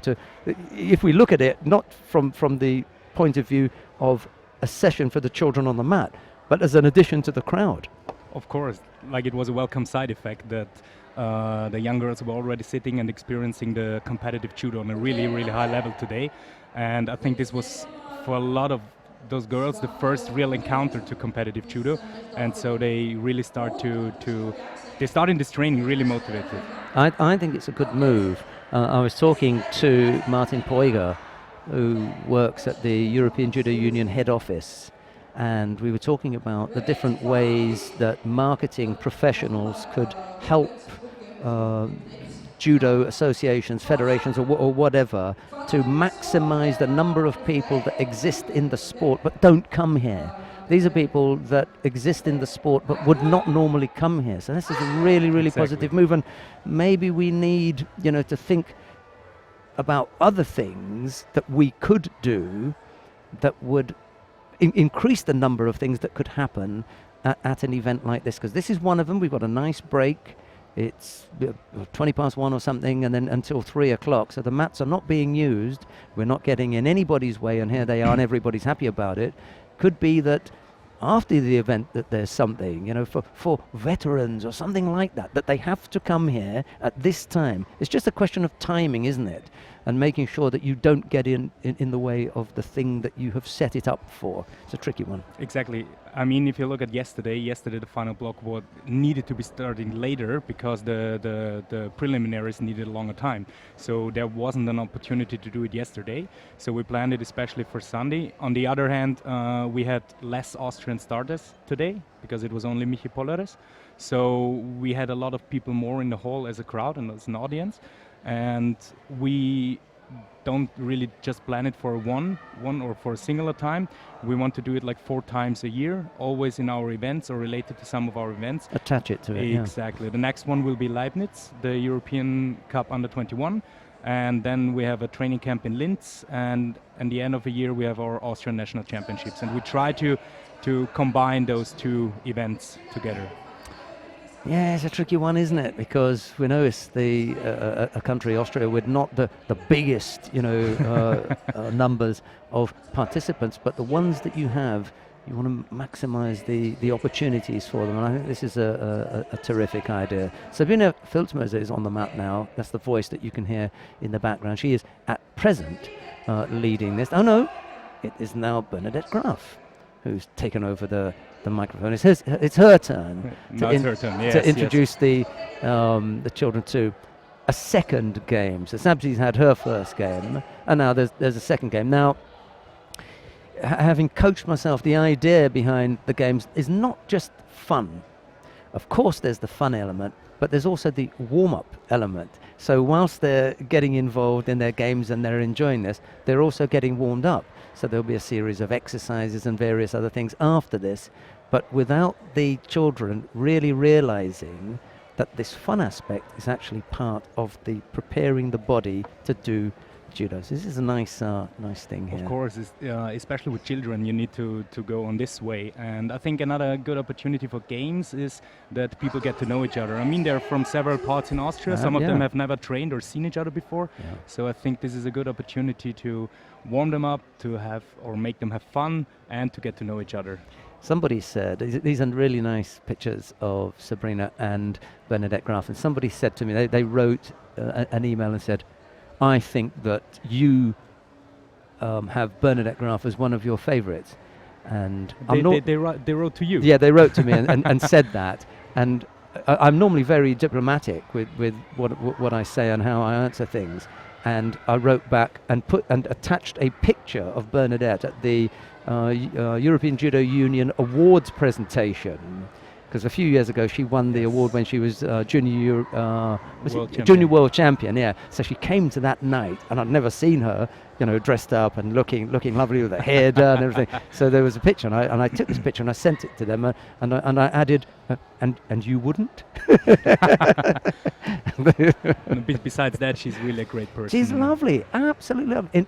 Well, it's an odd thing to say, because if we picked out Sabrina Filzmoser, legend in international judo, a legend in world judo from all the women's teams, will tell you, if you're going to go anywhere, go to Mittersill and go to anything that Sabrina Filzmoser is involved in, you'll have the most warm welcome that you can imagine. So she's a great ambassador for Austrian judo for many, many years. The Japanese absolutely love her to bits. They know that. You're going to come here and you're going to get a really, really warm welcome. Same thing with Ali Gamano, known the world over for being receptive, and that's rubbed off on any event that's being held in Austria. As far as they're concerned, Austria is the place to come. You get the warmest welcome.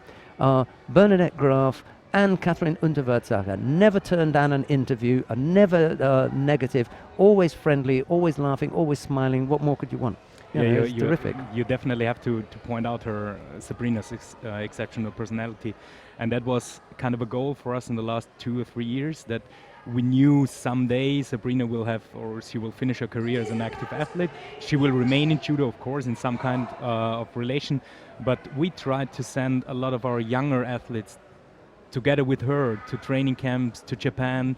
They get the introductions. Yes, exactly. Yeah. And that her personality rubs off to all our younger athletes, and they can get it down years after her end of the active career. And I think that's one very important move to do, just for the feeling. I think even just you're talking about feeling, but the feeling that is in the competition hall right now is completely different from half an hour ago. Yes. When you had point scoring, thinking about qualification for this event or selection for another event and all that kind of, that's gone out the window now. It's just fun. It's nice to have that. So very relaxed, and go back to the word welcoming type of event to have. And congratulations, Marcus, for being involved. Even if you say that you haven't done it yourself, but you're definitely involved through the federation with making sure that it got done. So congratulations for that. Yes, and it's not a completely new idea, I have to say as well. But we just thought that it's gonna be, it's really nice fitting in here. And so we said, yeah, let's try it, let's go for it. And I think we weren't expecting such great numbers. There are over 60 or nearly 60 people, young girls on the mat, and I think it's a good start for the project.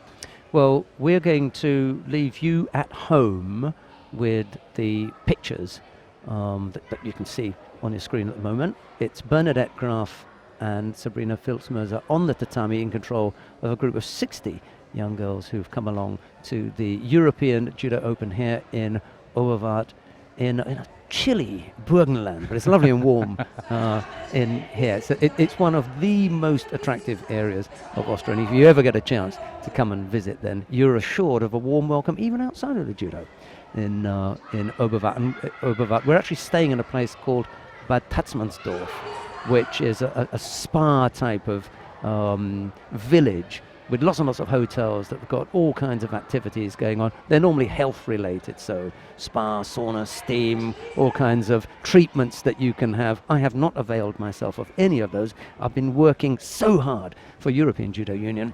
I have to say that in case they take some of my money away. Of course. But you it's- should definitely try that. But it's very, very enjoyable. And we did have an event here one summer. I think maybe it was a Junior Europeans. The 2015 Junior Europeans were there And in it was September. here it was in September, but that was the back end of the summer, and I can Yes. guarantee that it was still sunbathing weather. You could still sunbathe. So Yeah, it's one a important really fact, lovely area. It got the most sunny days. The region here, Burgenland, got the most sunny days in whole of Austria. There you so go. it's like the perfect region to set up this event. And for those of you that like a glass of wine, maybe even a couple of glasses, hey, maybe even a bottle, then Burgenland's the place because they have exceptionally good wine. Okay, that's as much advertising of Burgenland and Oberwart as I can do, and that's as much promotion of the event that I can do. I'm going to leave you with the pictures. I want to thank Marcus. Again, we'll leave you in charge. We'll leave Bernadette Graf and Sabrina Filzmöser in charge of the group. Marcus, thanks very much. Thank you very much, Okay. Sheldon. Bye. Alles van de beste.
Pfoten durch und an Eingang.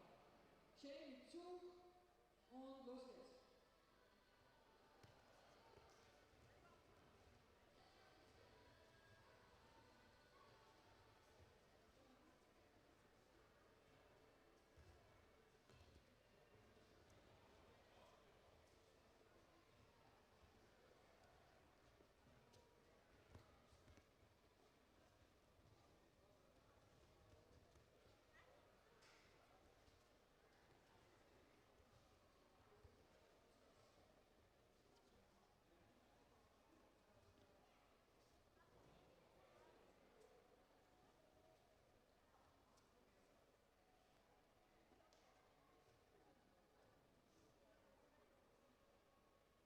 Okay, wir bleiben bei der gleichen Übung.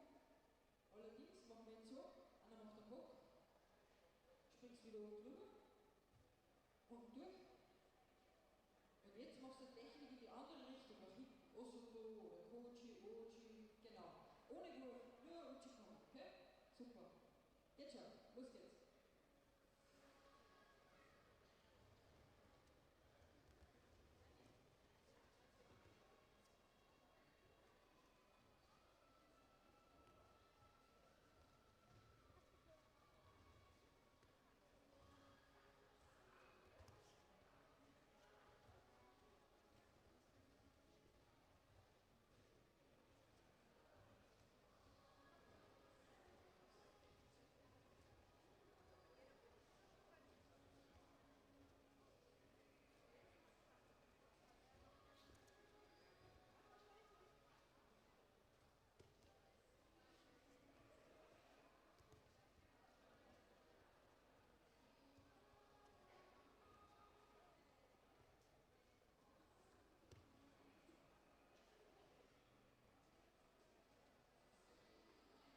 Sehr gut. Nächste Übung machen wir einfach nur wieder alleine.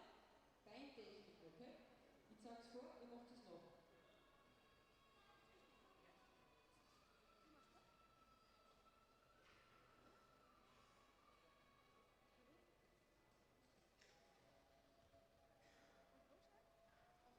Okay, eine Seite hin, andere Seite zurück. Haschen, los geht's.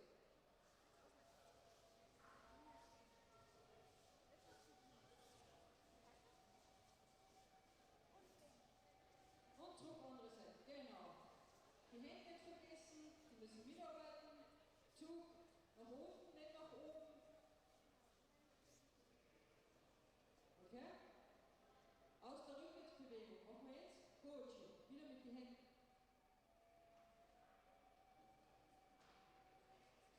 Los geht's!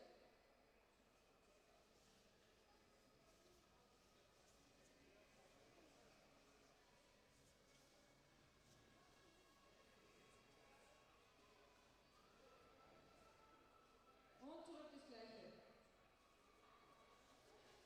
Aus der Rückwärtsbewegung. Hände dazu nehmen.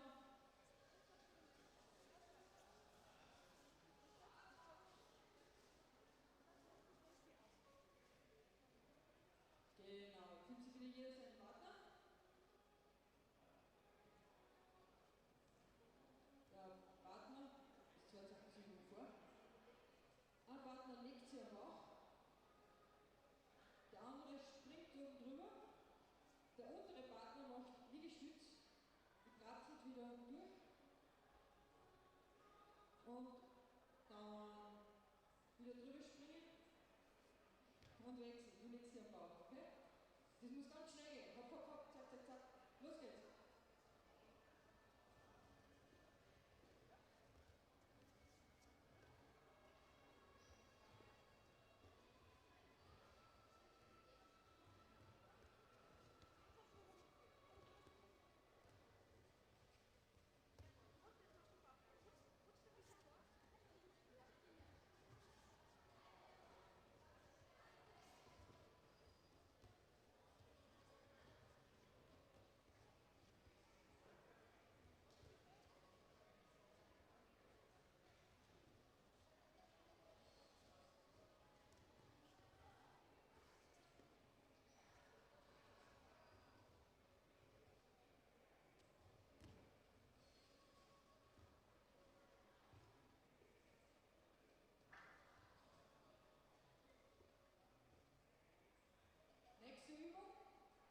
wir hucken sie beim Warten am Rücken auf. Er drückt mich nach drüben, hinter der Gürtellinie ist Wechsel. Und der andere drückt zurück, okay? Los geht's.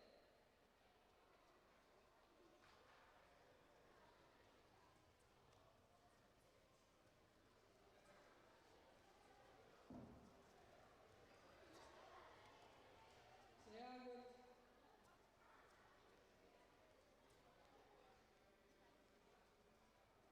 Genau das gleiche jetzt mit vorn, tragen. Okay? Vorn. Festklammern am Nacken. Nicht fallen lassen. Und herüber wieder wechseln.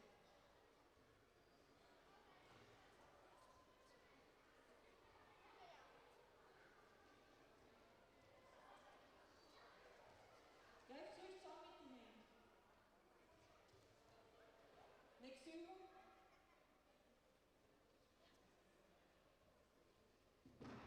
Entschuldigung. Und zum Rübertragen. Los geht's.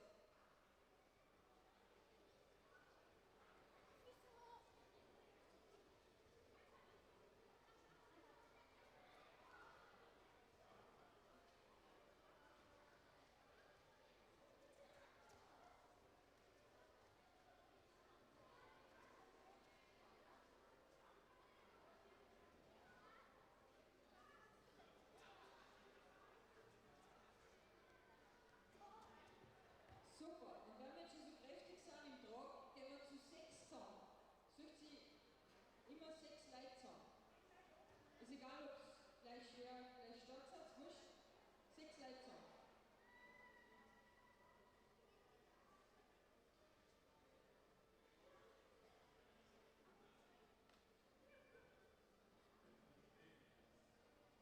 Wo ist mein Platz?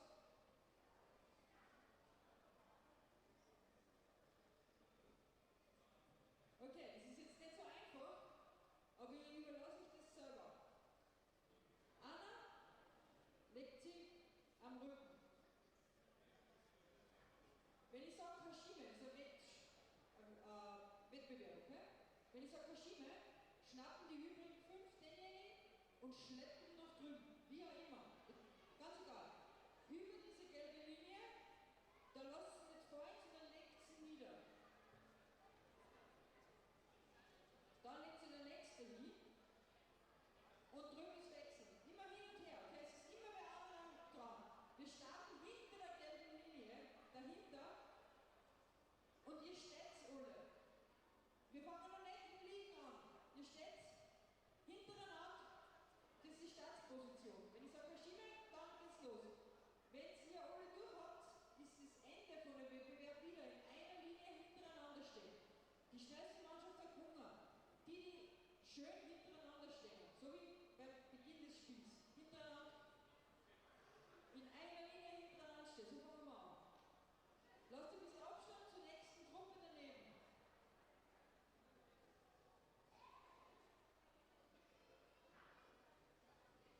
Achtung, konzentrieren. Hashime!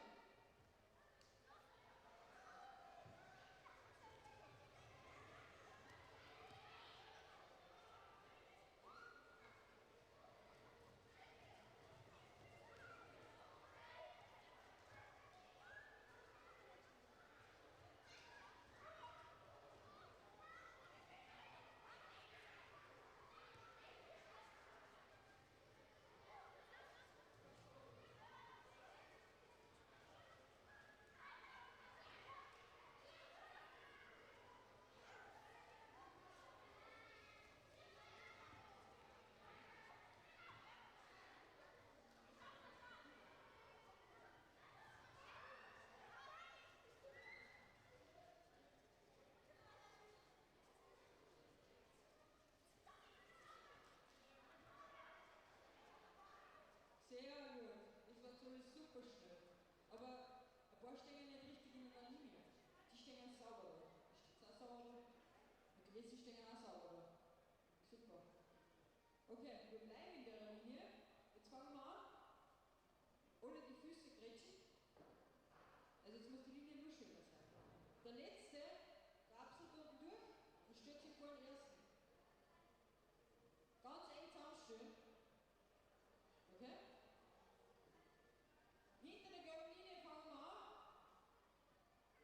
Und bei der gelben Linie hören wir auf. Also das ist ganz schön weit. Wenn es ist, da drüber seid ihr mit der Linie wieder eine Reihe bilden und die schönste Linie hat Nummer. Achtung, Haschenwelt!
festhalten.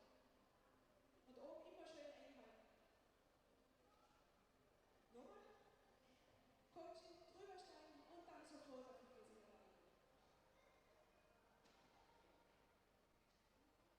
Einmal noch.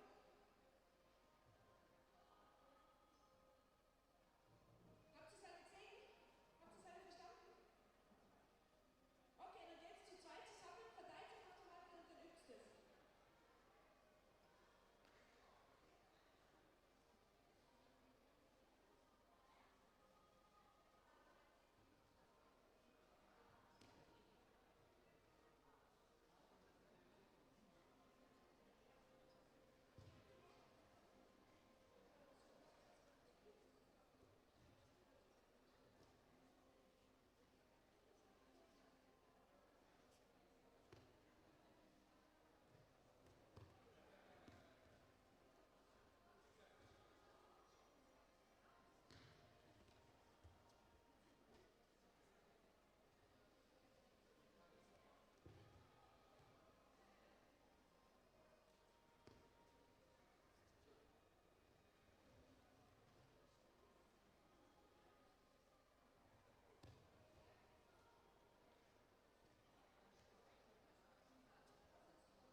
Wir stehen links gegen links oder rechts gegen rechts, beide gleiche Auslauf.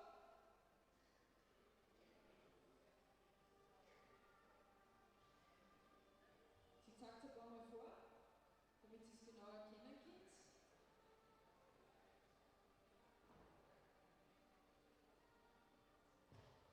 Also wir versetzen den Partner, täuschen den Coach an und gehen nach hinten mit Kosoto. Aus der Auslage, genau, zuerst setzen, dann nach hinten, einen Schritt zurück und Übergang Standboden. Wichtig ist, am Boden nachgehen und festhalten. Okay? Schaut leicht aus, aber jetzt schaut es euch nicht mehr genau an. 1, 2, Wurf, festhalten. Okay? Auf geht's. Das ist ein ganz super Trick von der Bernie. Los geht's.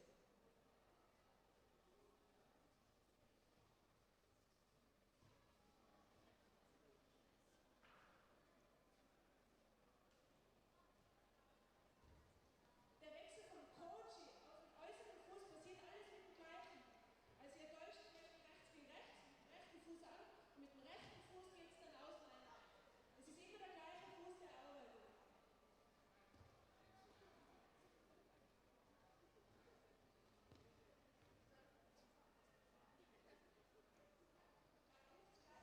Gleiche Auswahl.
Achtung, kommt sie noch jetzt an.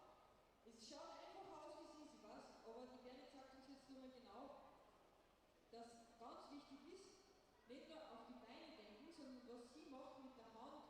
Sie schirmt die Hand nach innen, somit verliert das Gleichgewicht nach außen und dann drückt sie quasi um. Das heißt, verwendet die Hände dazu, nicht nur beim Wurf, sondern auch dann, wenn es in Übergang macht.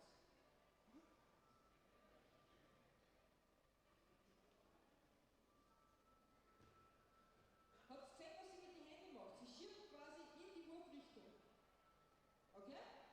Jetzt habt ihr euch auf die Beine konzentriert, jetzt nehmt ihr die Hände auch dazu. Probieren wir nochmal. Auf geht's.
Rutschst du ein bisschen nach unten. Sehr gut.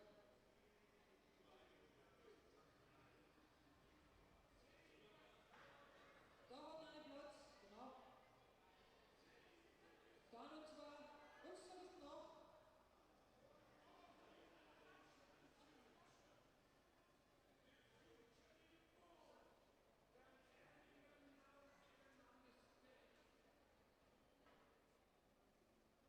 Sehr gut.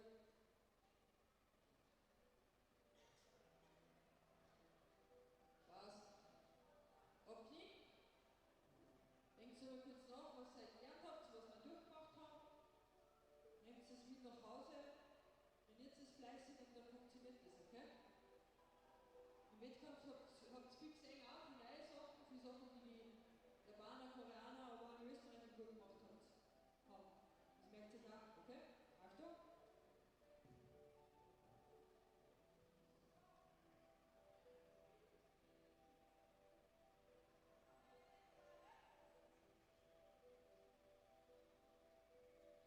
Danke!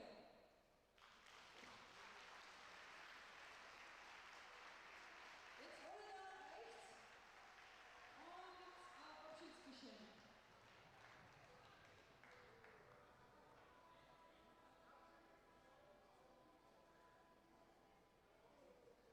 Na, wir brauchen es nicht mehr.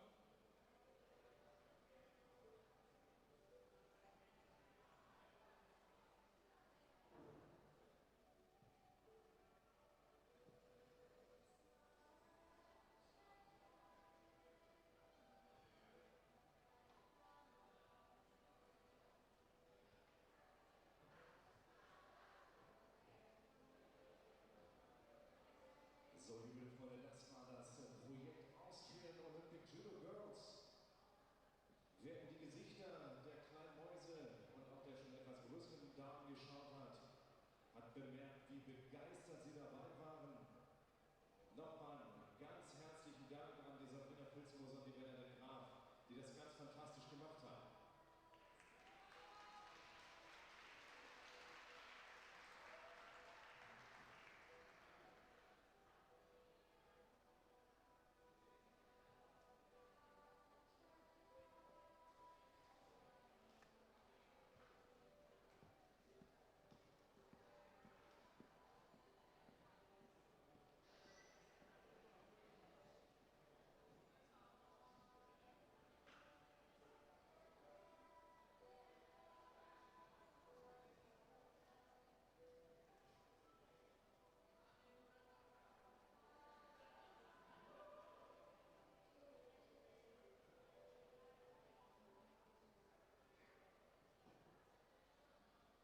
Wir haben noch etwas unter 15 Minuten und dann geht's hier los mit dem Finalblock des zweiten Wettkampftages. Less than 15 minutes to go until we continue with the final block. Starting with the bronze medal contests in the women's under 70 kilo category. Less than 15 minutes to go.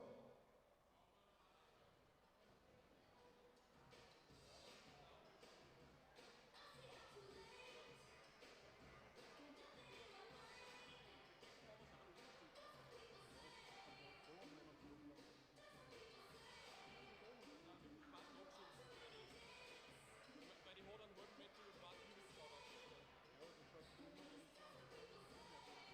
Das hängt nicht um. Ich stelle mir gleich wieder Mike rüber, weil das war gestern ziemlich gut. Der eine ist permanent ins Ja, Spiel das war reingerannt, so der Hund. gut. Der Große, der Idiot. Der haben sie 17.000 Mal gesagt. Müssen wir schauen, dass wir da einen Meter. Machen wir es halt großzügiger.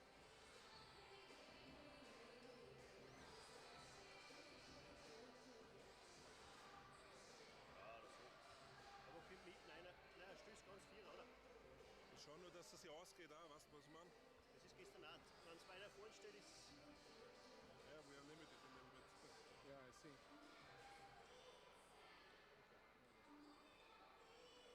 Sonst so bleibt es stehen, ja.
Well, a very good afternoon and welcome back to the final block on the final day of competition here at the European Judo Open in Oberwart in Austria. We've got an awarding ceremony or presentation. In any case, some presentation award is taking place down at the medal presentation area. They're going to line up and hand something out, but as soon as that is finished, we'll be underway with the medal contests. And I can give you a rundown of what those...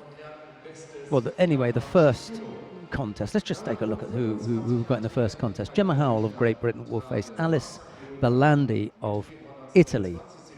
That'll be the first of the contests. We'll just hang on for a little bit and watch this award presentation. That's what I'll call it. Und den Vizepräsidenten Erich Pachoni und Manfred Hausberger überreicht wird. Wir hoffen, dass uns Masaki Ueda viele Jahre mit seiner Erfahrung und seinem Überwissen und Können zur Verfügung steht. Und in diesem Rahmen dürfen wir sehr herzlich bei dieser Ehrung begrüßen seine Exzellenz, den japanischen Botschafter, Herrn Kiyoshi Koimura.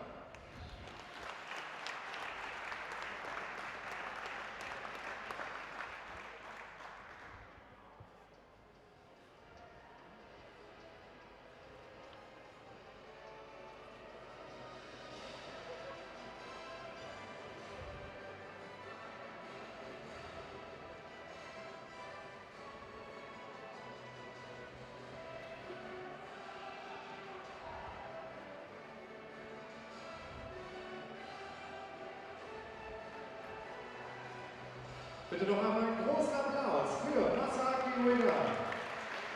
Alles Gute für die Zukunft.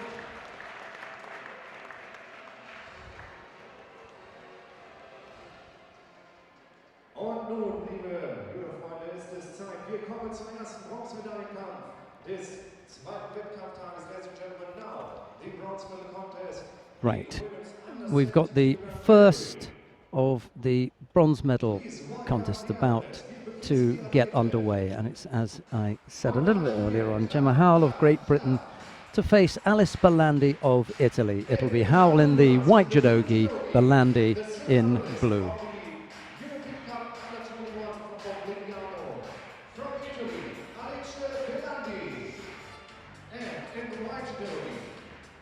The silver medalist of the Tbilisi Grand Prix 2016 from Great Britain, Gemma Howell.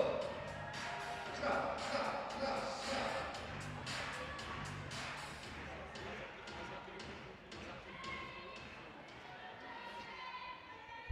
Two bronze medal contests. The first one is on your screen now. Gemma Howell in white and Alice Belandi in blue. Will follow that with a contest between Sara Rodriguez of Spain and Maeda Naeko of Japan, and then we'll have two guests to take the commentary of the under 70 kilo category final between Kaleda Zupancic of Canada and Ono Yoko of Japan. That'll be Marty Malloy, the Olympic bronze medalist from London in 2012.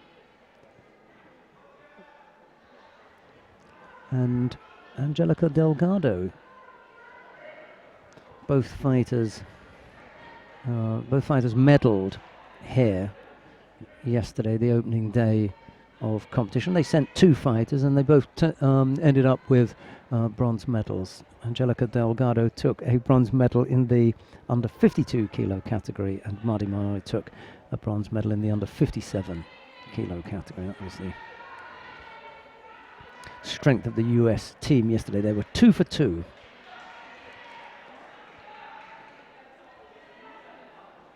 Real improvement shown by Angelica Delgado, but we went through that yesterday. We're not going to go over it again today.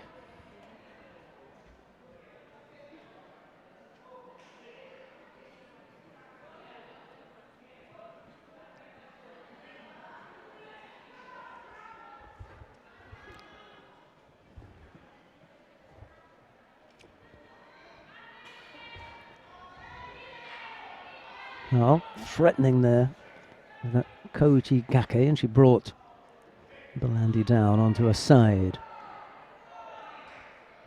So Wazari on the board for Howell. 2.5 minutes left to go.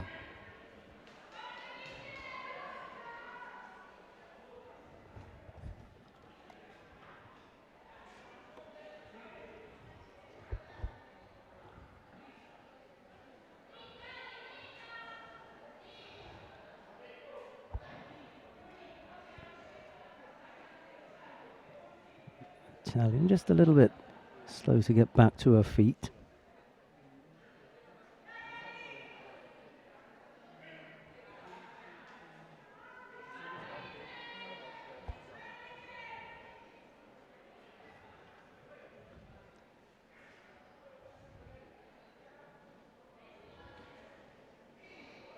Almost came off the other side.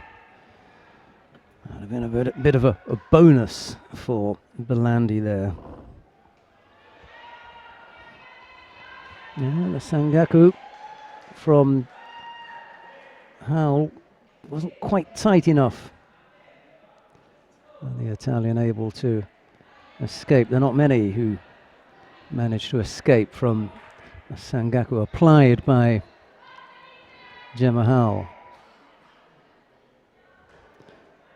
Probably needs to develop some strength at this weight so that she can be as effective at 70 kilos on the ground as she was at 63.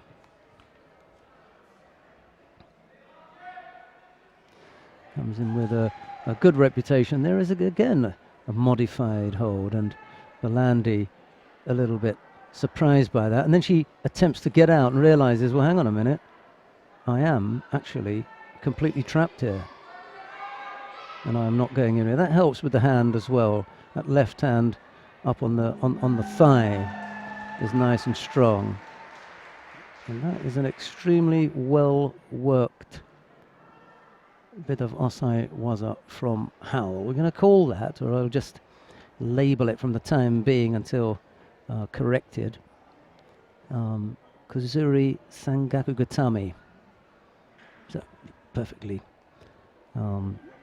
at liberty, if you like, to send an email and just message me as to if you want to identify that Waza, if I've misidentified it. But for the time being, I'm going to call that the modified Sangaku Gatami, or Kuzuri Sangaku Gatami. Gemma Howell it is who wins out there.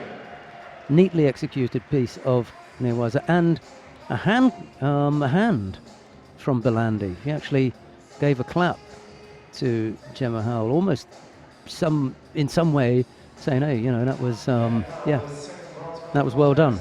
Perhaps it's something that she doesn't get caught with often, Osai Waza, and she feels that she's got a good defense, or she just recognizes a good technique when she sees that she's big enough to give a hand. Right, who have we got coming up next then? Sara Rodriguez of Spain faces Maeda Naeko of Japan. It's Rodriguez in the white judogi, Maeda in blue. I cannot yet see Malloy and Delgado, a dynamic duo. I wonder when they're going to make their appearance. They're not going to turn up 2 seconds before the final. It's always nice when people are on time and a little bit early. but in their absence, I begin to get a little bit nervous. It'd be nice if they turn up.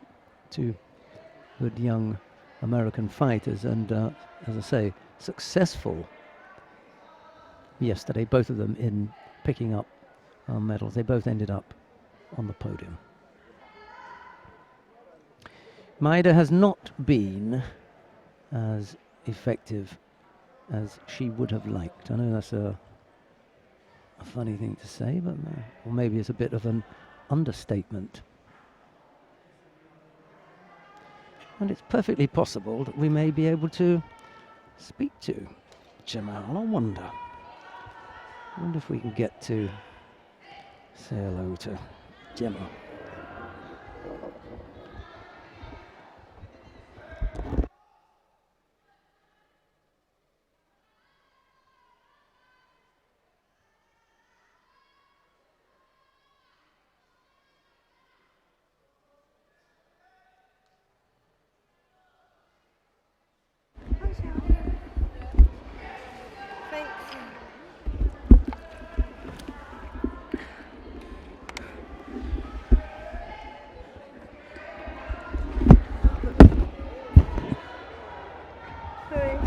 It's okay.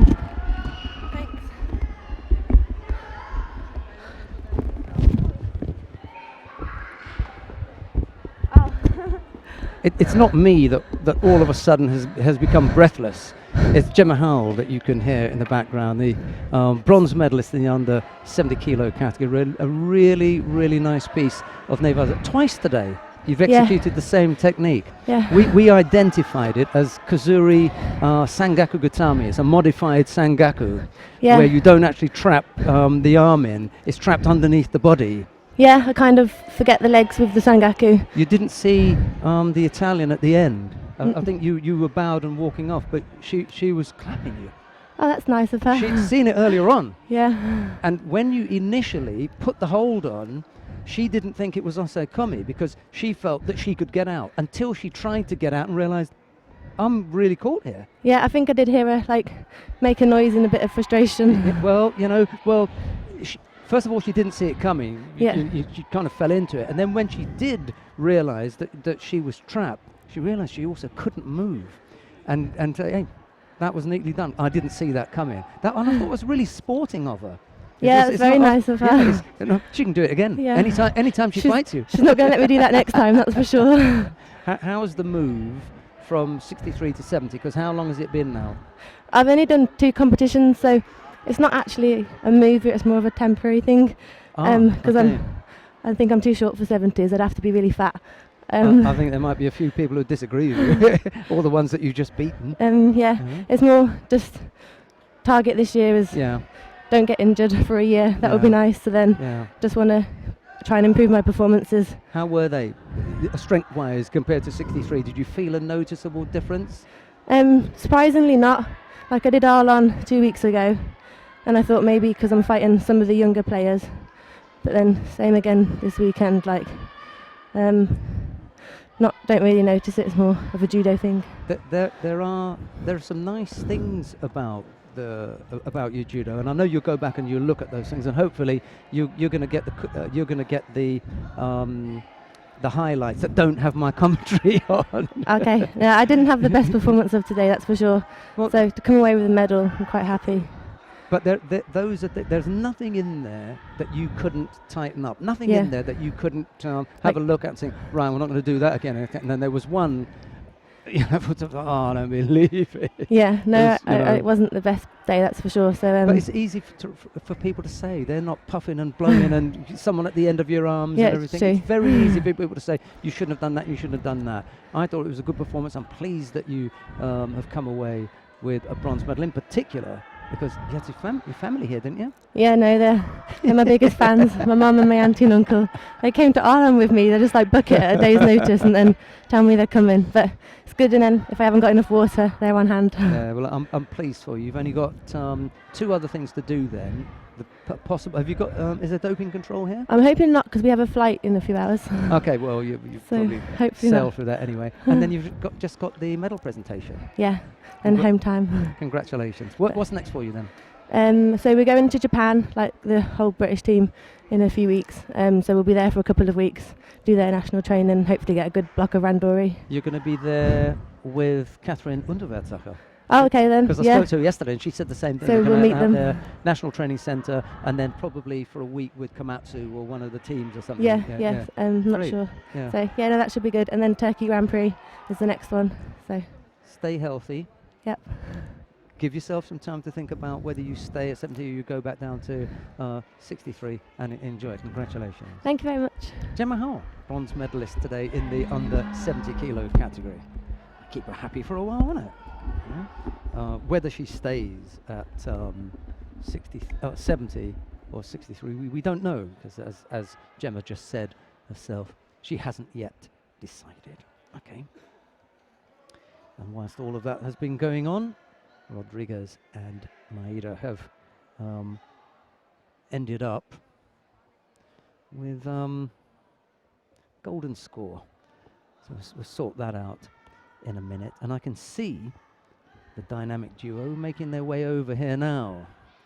They're obviously better at determining exactly how long a contest has to go than I am, because they've timed it perfectly.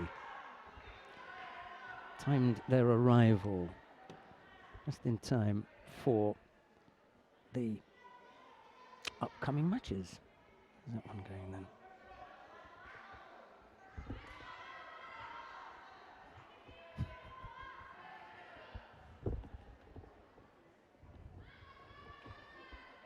They've stopped off to have a chat with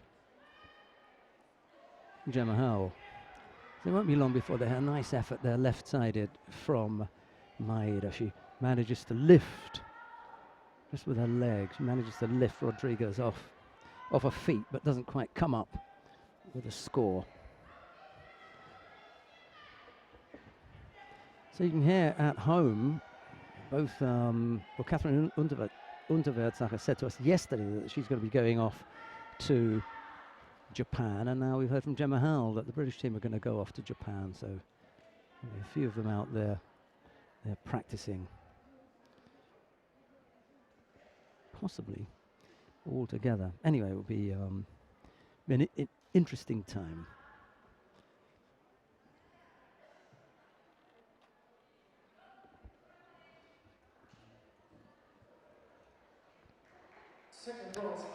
It's Rodriguez who gets penalized in the golden score period, and it's Maeda who ends up picking up the second of the bronze medals. Howell took the first, Maeda the second, and now we'll have the final. Just in time.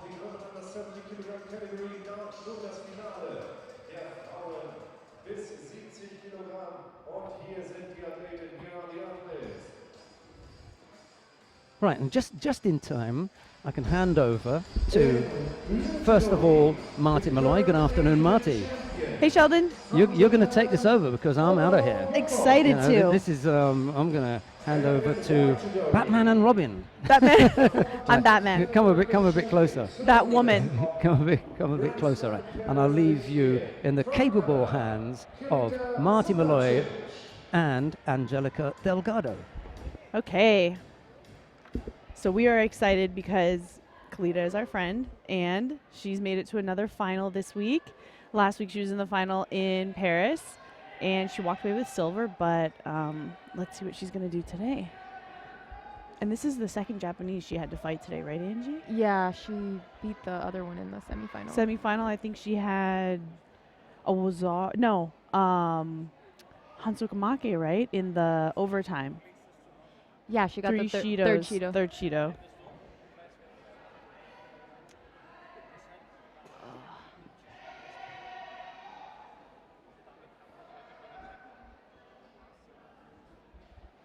And Kalita's had a long day. I think she had 2 golden score fights.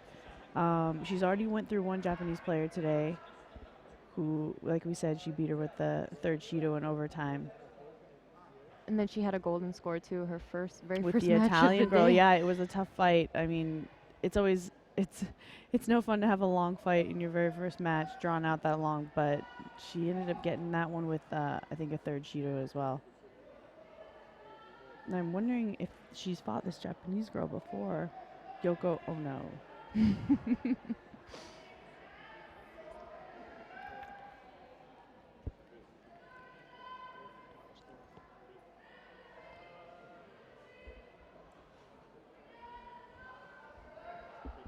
She's controlling that sleeve. Yeah, all day I've been seeing them just leaning into each other, putting the pressure, but Kalita's really good at circling away from the edge. I mean, you don't want to give away those Shidos for that now, especially now that you can only take 3.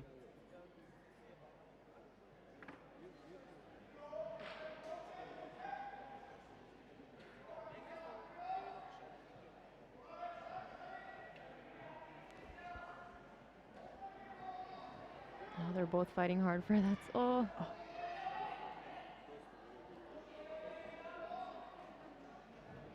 It's lefty, lefty. You can see Sasha in the background. Yeah, so Kalita's the last 2 or 3 fights she's been coachless because in her first fight the back patch got ripped off and it was basically flapping at the bottom, and you're not allowed to go onto the mat like that. So because they had to remove her back patch, which you can see, there's a nice drop tile there from the Japanese. She's not allowed to have the coach on the side of the mat, but in a venue this small, it kind of doesn't matter. He's been yelling in the back the whole day. Yeah. So.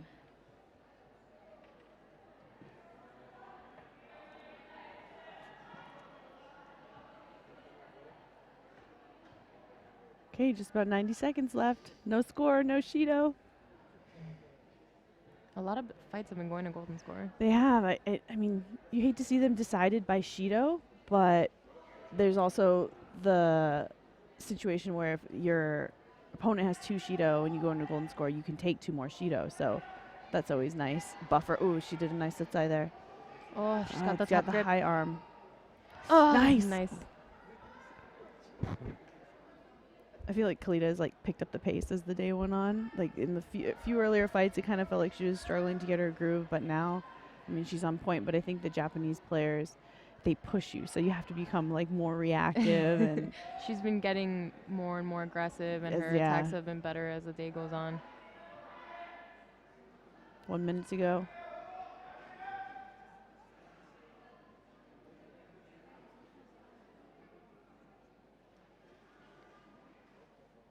It's always strange to me when you see a lefty-lefty fighter, and she's so good at getting the high left grip. And Kalita, she's going to go for that left side again, watch.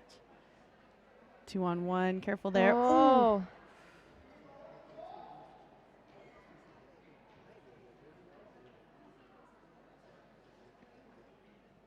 And Kalita's got a good, she's saying, looking at the ref like, get up, get up, mate. Oh, that's Osaikomi. Oh, it started in bounds too. That was it started all the way at the edge of the mat over there. It doesn't look like she's trying to get out. Oh. How much was left on the clock? Oh, under 10 seconds. Yeah. She was hoping that they would call mate, but she just rolled her over right.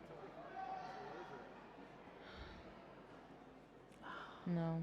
It's done. That was a good fight though. It was. I honestly thought when she was throwing that high left that Kalita was going to catch her with that left Satsai, but oh man.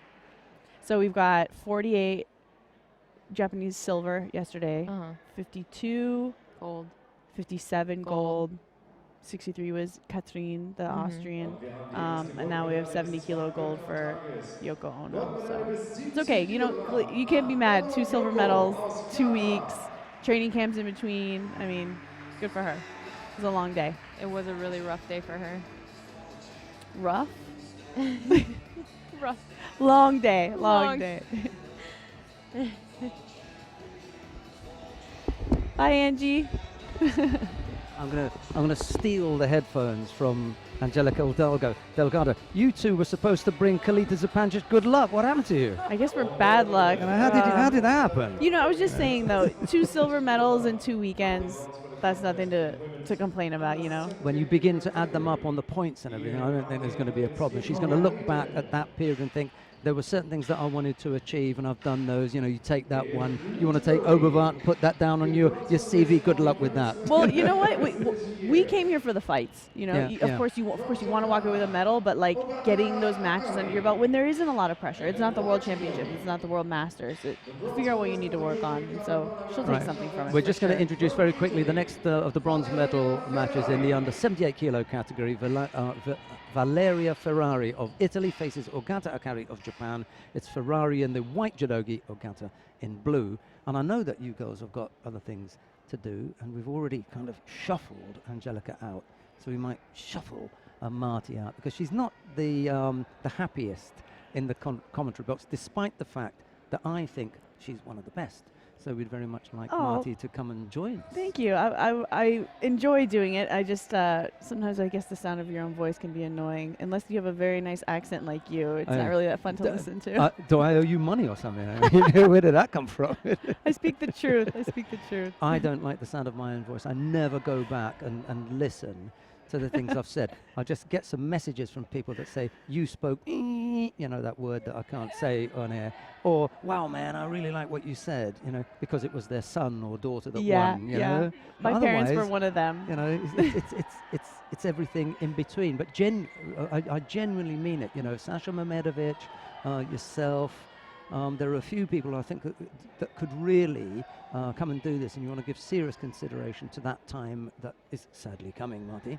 That's just a way of saying I'm old without saying it, people. When you won't be on the tatami as a competitor any longer. Don't get drawn into that coaching business. What's wrong with coaching? Come over to the dark side. The dark side. Join When you're an us. athlete, you do become an expert judo watcher, so you better be able to commentate on it as well. I promised that I'd mention the referee in the middle, who is Lisa Harrison. There you go, taking control of bronze medal contest. There's always a nervy thing for the referees when they reach a certain level to get to the final block and then get given the responsibility of doing a medal match. And you've got two good fighters out there, and you've got to be on your best. No to pressure take care once of their name is exactly. Yeah. Well, she won't hear it. She'll probably go home and watch it, because the referees do. They're religious in examining everything that they've done. Really? So I did not know that. Whoa, they're the worst.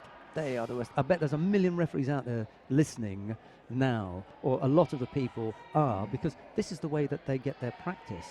They can listen to our comments. They can determine whether or not they're right, wrong, or whatever, and they can keep up to date with every subtle change there is in the rules. Like we had that rule introduced where any grip you like. Oh, nice. And as long as you were positive, take as long as you like. Yes. And then they changed it, the grip and attack immediately, and you still get the feeling that they're giving you a second or two to work something out and then attack. So if you're not watching every week, if you're not keeping up, you could get left behind. Well, I think from personal experience, there's a lot of time being given with those grips. Yeah, exactly. Incredible amounts of time. Well, I didn't want to say that. No, I mean, hey, I'm complaining and I'm not complaining because it's worked for me and against me. So, yeah. And I saw one yesterday where I think it was Tamaoki had a grip that she was allowed to hold on for far too long that for me was negative, and they just let it slide. I think the biggest distinction that I think needs clarification more than anything is just holding it.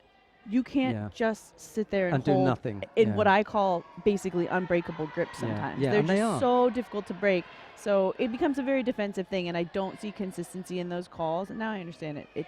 When we're 3 or 4 tournaments deep in the new rules, it's not going to happen overnight. But give it a bit of time, and we'll see. It's see how it frustrating for goes. the athletes too.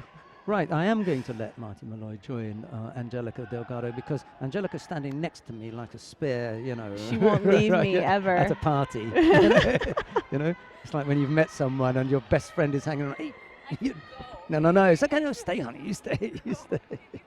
We're literally the only 2 Americans at this entire tournament, so we just stick together the whole time.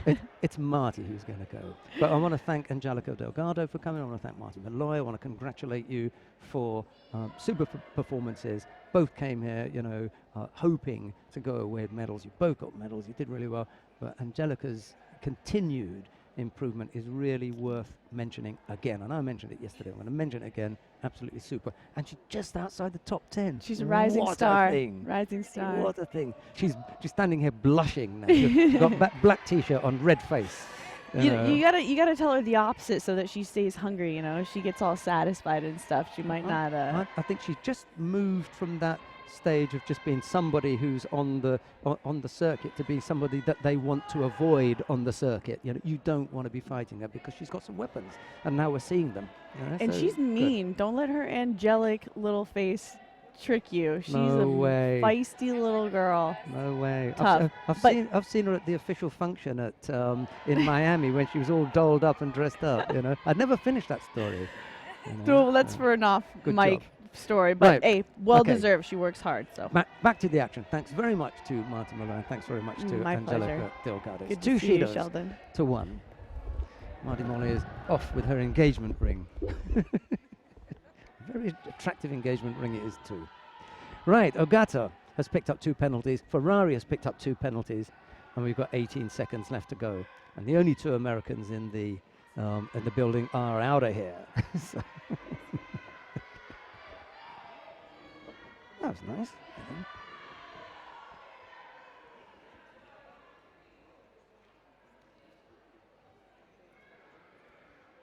Well, it would appear that Lisa's been given the word, yeah, and it is against Ferrari.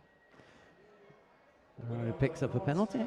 Ogata, somewhat surprised, realizes that she's won on the back of those 2 penalties. A penalty in golden score has that effect. Normal time, not going to happen. I'd be a little bit disappointed if I was the referee there. She didn't get given a contest to not get involved in, but, you know, one that was really, you know, that was a little bit dead, I'm afraid. A little bit dead.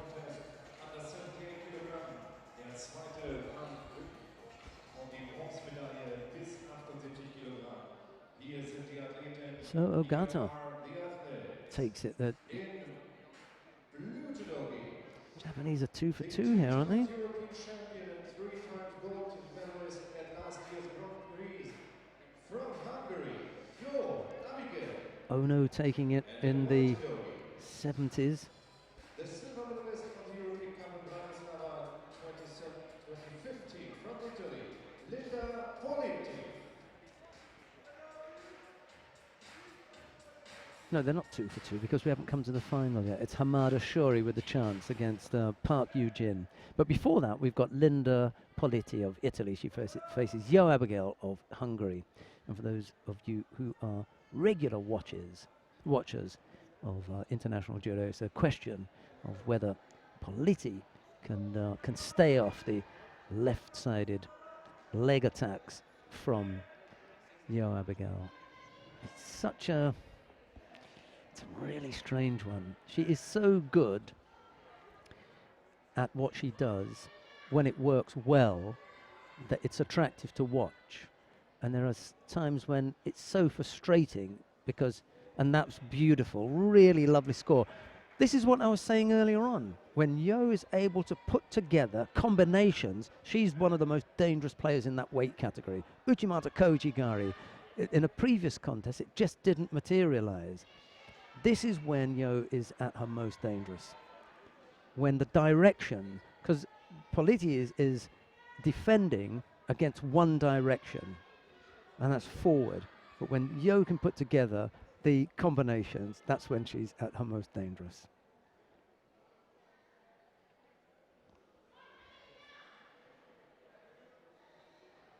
Uchimata again, she's not going to get off that.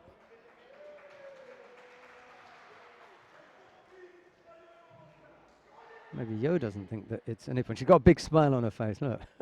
Maybe she's looked up and she's seen the Hungarian doctor, or maybe a couple of referees that are Hungarian. She's had a bit of a smile, but or maybe they gave the ippon there to save Linda Politi any further punishment. That's what it felt like to me. Anyway, over she went. And it's the Hungarian Yo Abigail who comes up with a bronze medal. Okay, yeah, and she did have her on the back there.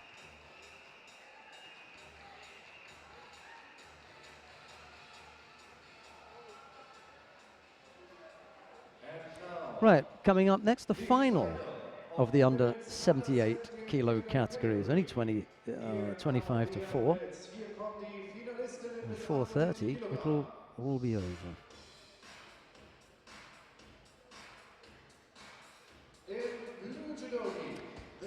Right, the referee in the middle for this one, I believe, is Walter Pato, I think.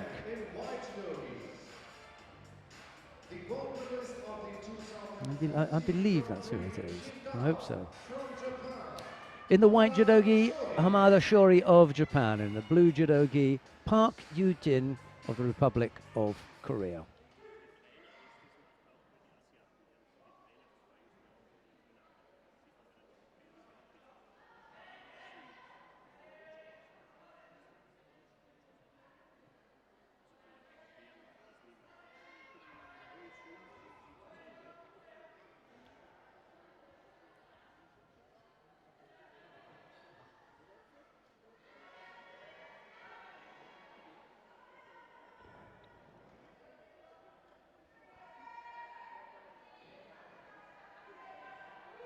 Osai Komi, neatly worked by Hamada.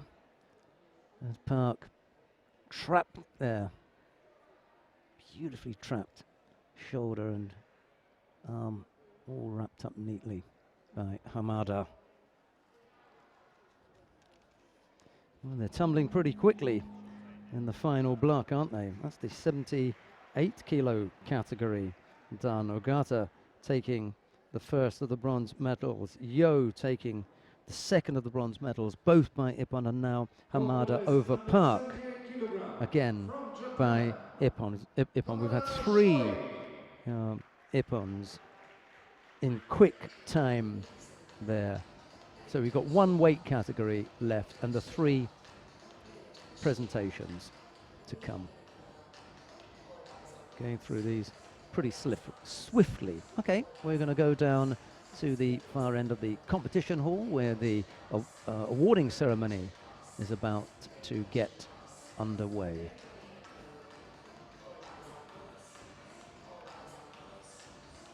Let's see who it is that we've got down there. Akimoto Hiroyuki is coming down with his camera. He just ran past our camera there to have a shake hands with Maeda and Ono. They're both lined up there. And now Hamada Shori is on her way down. She'll join Ogata shortly. It's going to be all Japan championships as they all begin to line up there. Incredible lineup when you consider that these are the number 4, 5, 6, 7 or number 8 Japanese on their ranking list.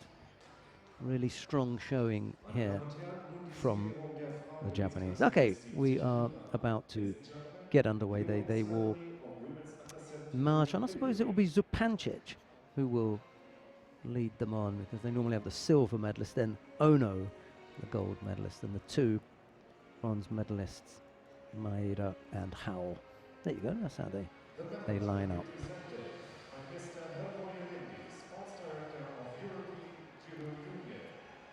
Bronze medalist representing Japan. Right, the bronze medals go to Maeda Naeko of Japan and to Gemma Howell of Great Britain. She's let her hair down now. A flash of blonde curly hair that you can see there. Kalita Zupancic of Canada. That's presented with her silver medal, but the gold medal goes to Ono Yoko of Japan. There you go, that's the four medals. Koyuma Kiyoshi, Ambassador of Japan. There you go, high-level presentation. The Ambassador of Japan, they've dragged him out from Vienna. Come down to Burgenland and make the presentations. That's nice. That's nice. It's good that the Japanese administration, the Japanese government, should recognize the global importance of this important export, judo, and have their ambassador on hand to assist with the medal presentations. That's good.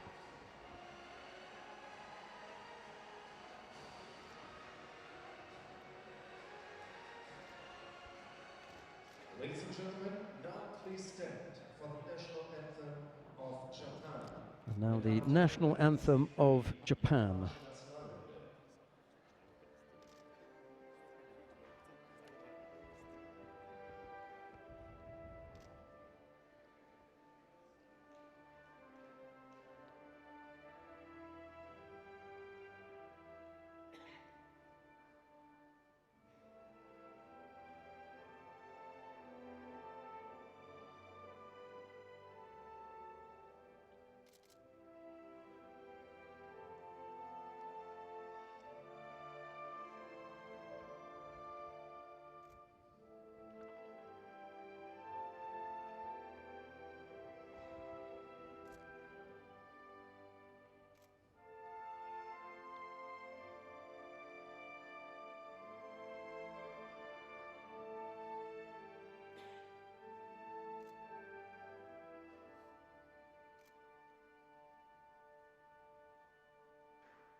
information told the lists. I now ask the officials to come together for the family picture, please.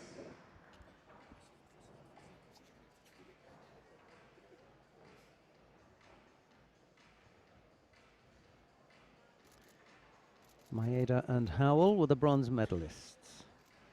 So Pancic took the silver, and it was Ono who took the gold. Stay with us when we bring you more action. We've got one more weight category to bring you. I think that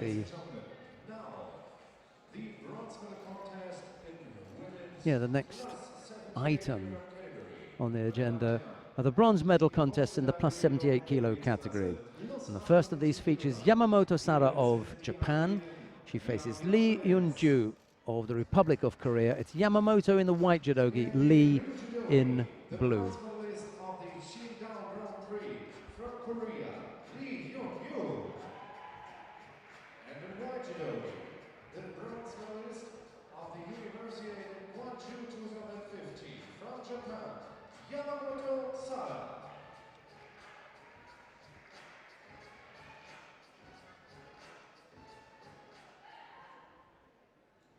Not going to hang around, is she? Yamamoto straight out there.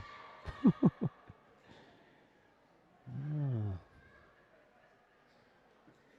as though Yamamoto's got a flight to catch. Rushed out there, and she's really keen.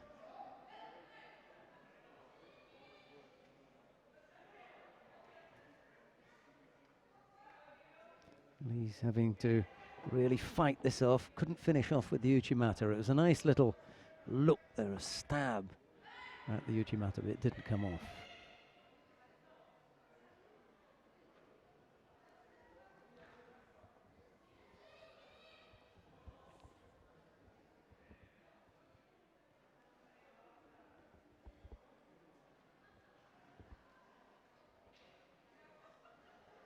Well, after that initial burst, a 40-second burst, Yamamoto has slowed down a little bit, but it will be Lee that will pick up the penalty. Oh, does Yamamoto? I'm rather surprised at that. Wiped out the first few attacks that Lee made.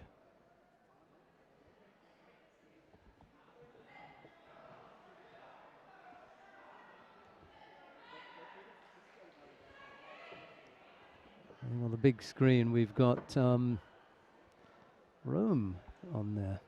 That's nice for the fighters. They can have a look at something else if they want.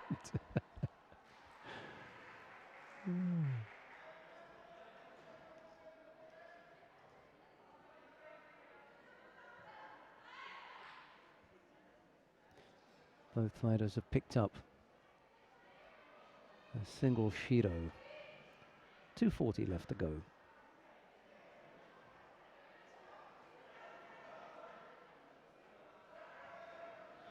Lee maybe just pulling Yamamoto's head down.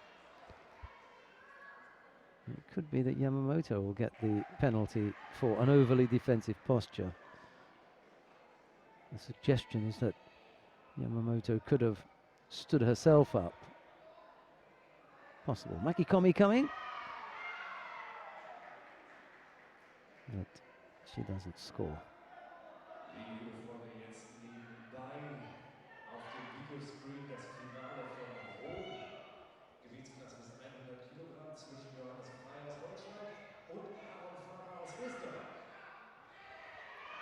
Oh, the Austrians are spoilt for choice here. They've got the final of the under 81 kilo category, I think they said it was.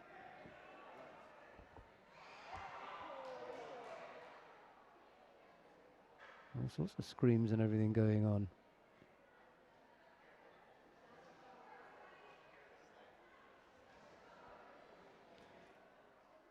And just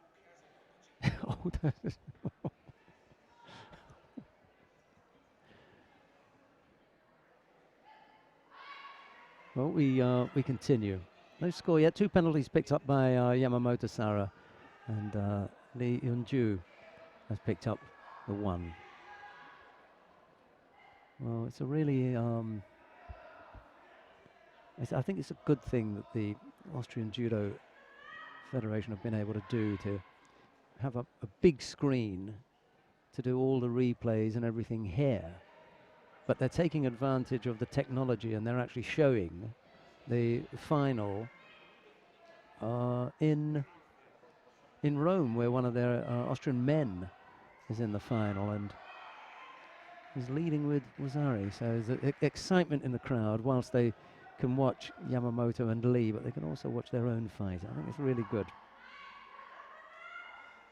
A good move.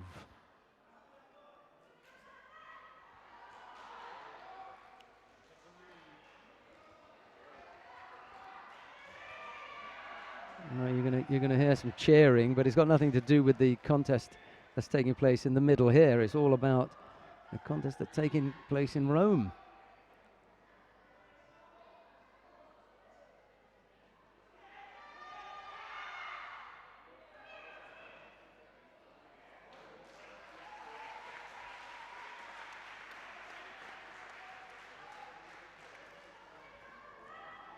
A big round of applause.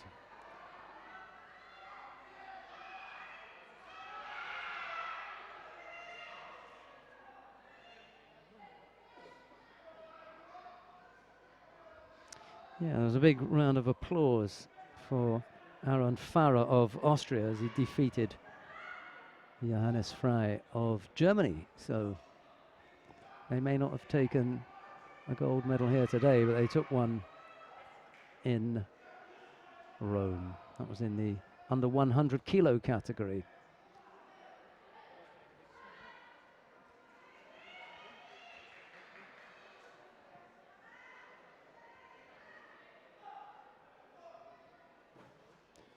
Into golden score, 21 seconds, and it's Yamamoto attacking there on the left-hand side. That attack breaks down.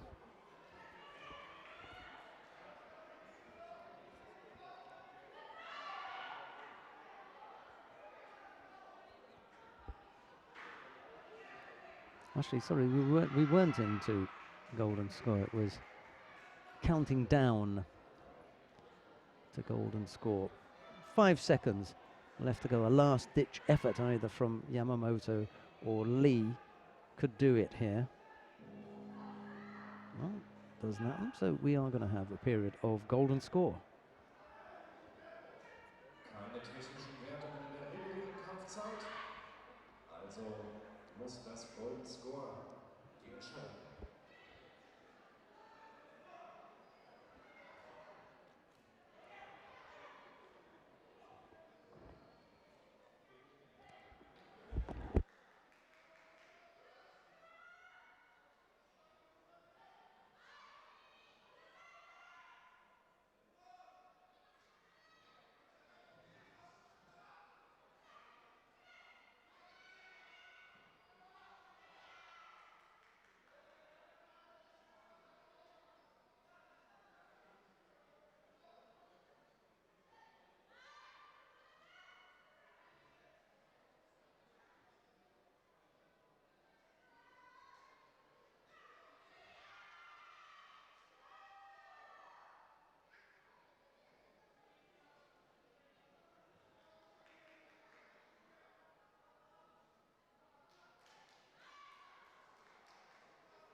We come now to the second of the bronze medal contests.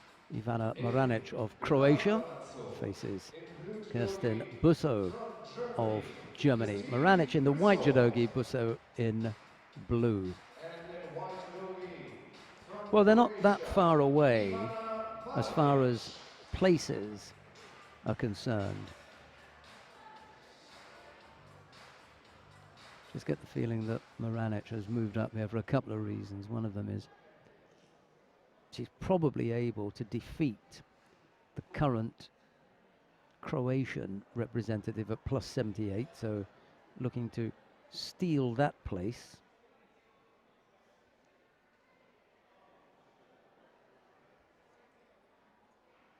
I don't think she's going to get the place at under 78 in Croatia. That's going to go to Brigitte Matic, I'm sure. And then the other reason is that having taken the place of her teammate, the plus 78 kilo category fighter that she can defeat, I think that's the case, is she'll continue to get trips, and she may find that things are a little bit better for her in the plus 78 kilo category than they are for her in the under 78 kilo category, despite the fact that she's going to have to fight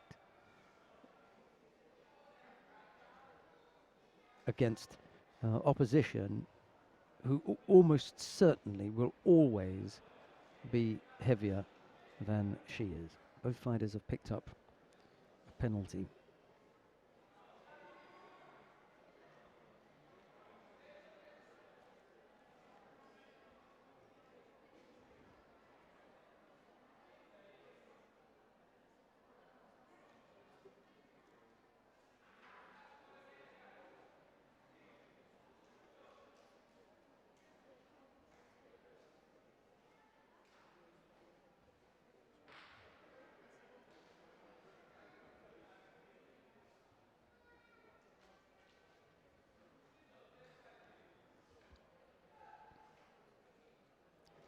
Is it Busso that's going to pick up the penalty here? I think it is, yeah.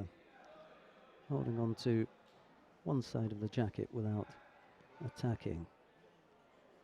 Maranic, rather like a boxer, using the ring. She's using the mat very well as she moves around the tatami, drawing Busso with her, and presumably trying to use up a bit of Busso's power.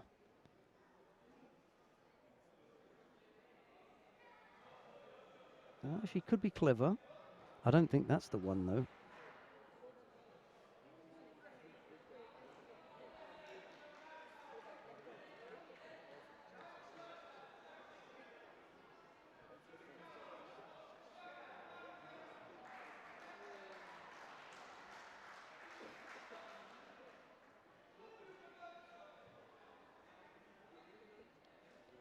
Tomoe was not the one, but all that Maranic, well, there are two things that Maranic has got to do here.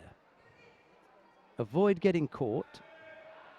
I was going to say, and stay ahead with penalty-wise. No, they've wiped that one off. I thought that was a little bit harsh.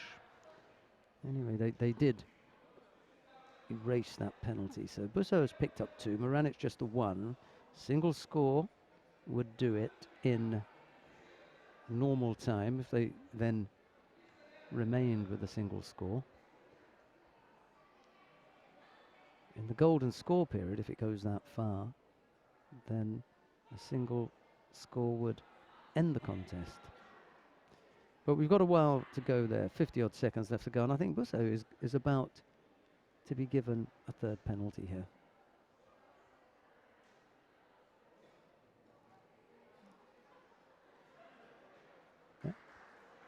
That's it.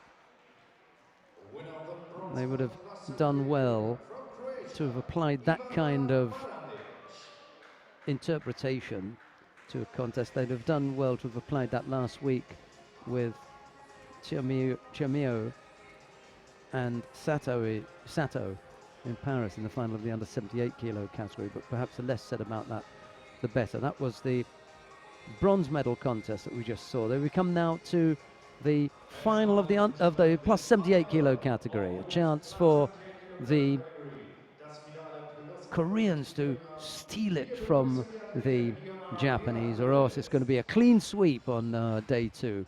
It is Kim Min-jong of the Republic of Korea to face Inamori Nami of Japan. It'll be Kim in the white judogi, Inamori in white.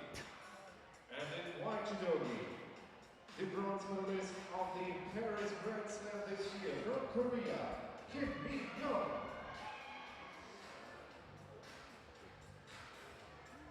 Well, it depends on the mood for Inamori.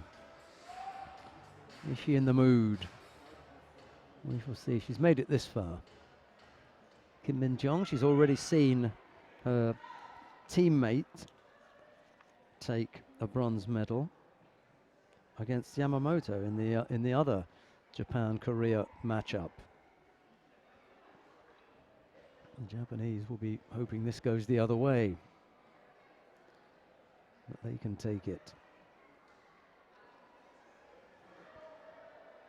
Just trying to free the hands up, and I think this is what Martin Malloy was talking about. Kim has an almost unbreakable grip there, and she hasn't used it. So for me, she should be penalised there. Yeah, and she is. Rather amateurish application there of that grip by Kim. First of all, taking hold of it, and then nullifying anything that Inamori Nami might have wanted to come up with. Sumigeshi missed out there. Just got to be careful on the arm here now. Trying to get in as close as possible is Inamori to make sure that the arm doesn't get caught up and then extended. And she does. Kim it is who's a little bit slow to get to her feet. Mr. Bay, the coach, just has a few words with his fighter, from a distance, of course. Single Shido picked up by Kim, 240 odd left to go. Inamori just beginning to look as though she's getting comfortable, and as she does, she goes over for Wazari. There you go. Just as she began to show some signs of movement, it was Kim Min-jong who came up with the score. Had the sleeves trapped. Inamori couldn't get off it, and over she went.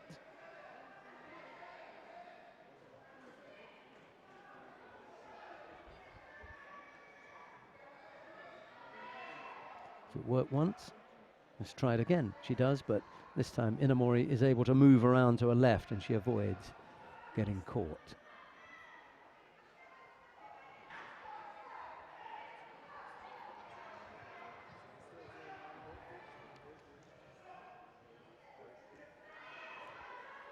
That was not the best effort. Again, Inamori ends up having the sleeves trapped by Kim Min-jong.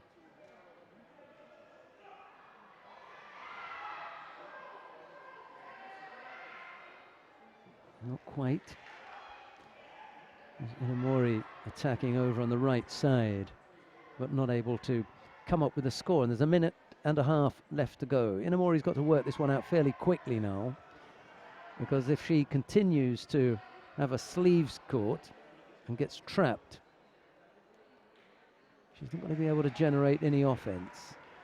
So if the rule is going to allow Kim to take these what are called unorthodox grips, if you like, and as long as she attacks from them, if that's going to continue to be the way, the pattern of the contest, then Inamori's got to come up with a way of getting around that.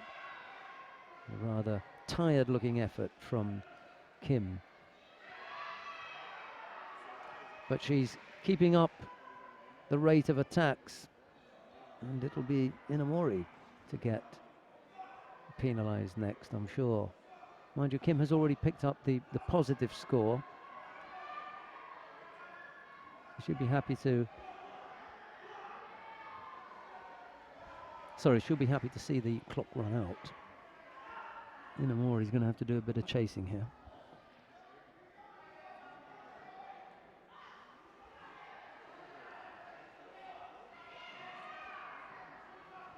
As long as she can make Inamori defend, or as long as she can move her opponent, she won't get caught for a false attack, and that's what she's been reasonably good at up to this point. And there are only 20 seconds left to go. She should take it from here, unless Inamori can come up with a score. Must score now.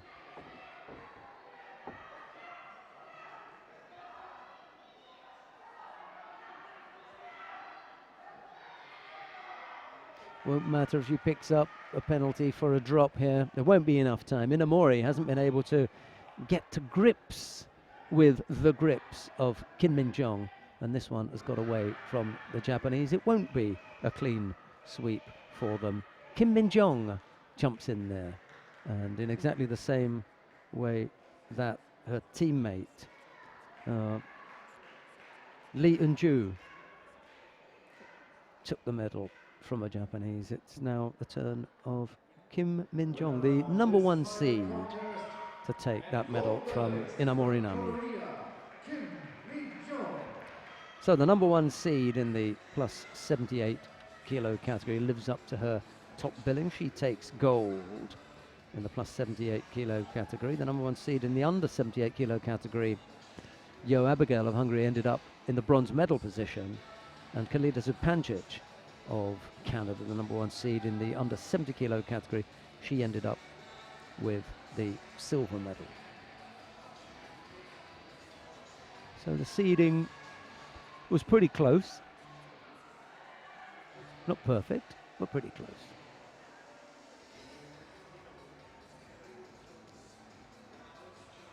We've got the awarding ceremony in the under 78 kilo category coming up next.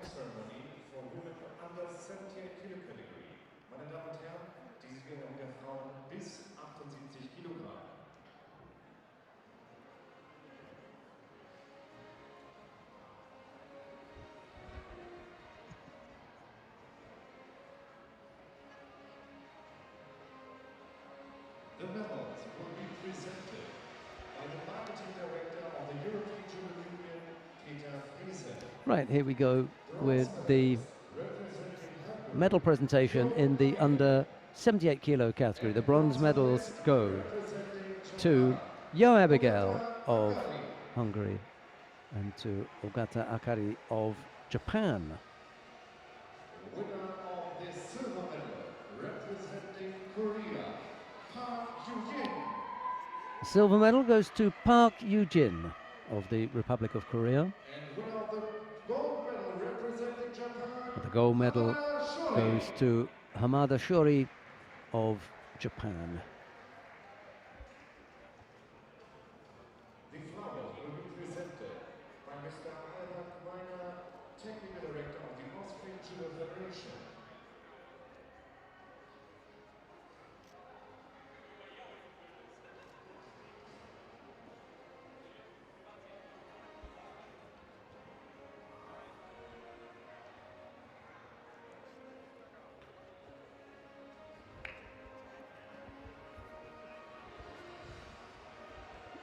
The winning trophy will be presented by Mr. Masaki Ueda, national coach for 40 years of Austrian Judo Federation.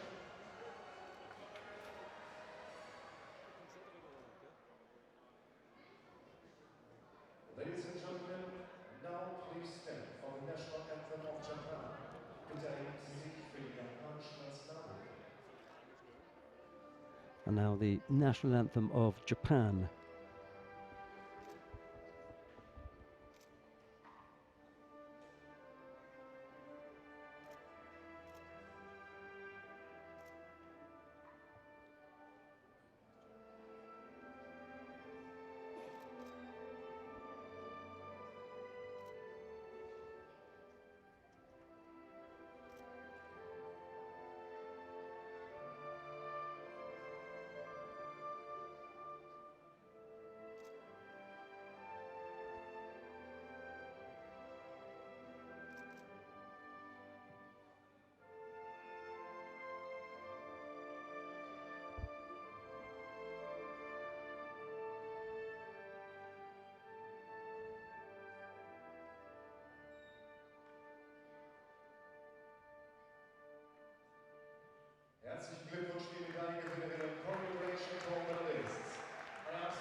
Yo Abigail and Ogata Akari were the bronze medalists. Park Eugene was the silver medalist, but the gold medal went to Hamada Shori. There you go, that's the four. We've got one more medal presentation to come up, and we'll have that immediately after this family picture, as they like to refer to it.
Now, just before we finish up with the last awarding ceremony, we've got more judo for you next week when we are in Dusseldorf for the Dusseldorf Grand Prix. We hope you can join us for that one. That's going to be a high-powered event. I can't remember what the numbers were like. I think they are pretty good, and they're definitely going to be some strong competitors in Dusseldorf. It's always a good event. I'll tell you a little bit more about that in a moment, but just before we really finish up, we've got one more awarding ceremony to bring you. So let's go and have a look at the lineup of those medal winners.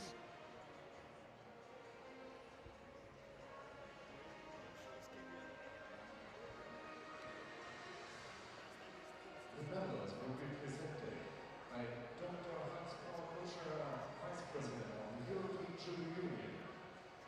Bronze medalist representing Croatia, Ivana Maranovic. The bronze medals go to Ivana Maranovic of Croatia and to Lee Eun-ju of the Republic of Korea. Silver medal goes to Inamori Nami of Japan. The gold medal goes to Kim Min-jong of the Republic of Korea. She's got her cheering section alongside her, or at least in the venue, leaving her somewhat embarrassed with all of their cheering. Probably her teammates making fun of her.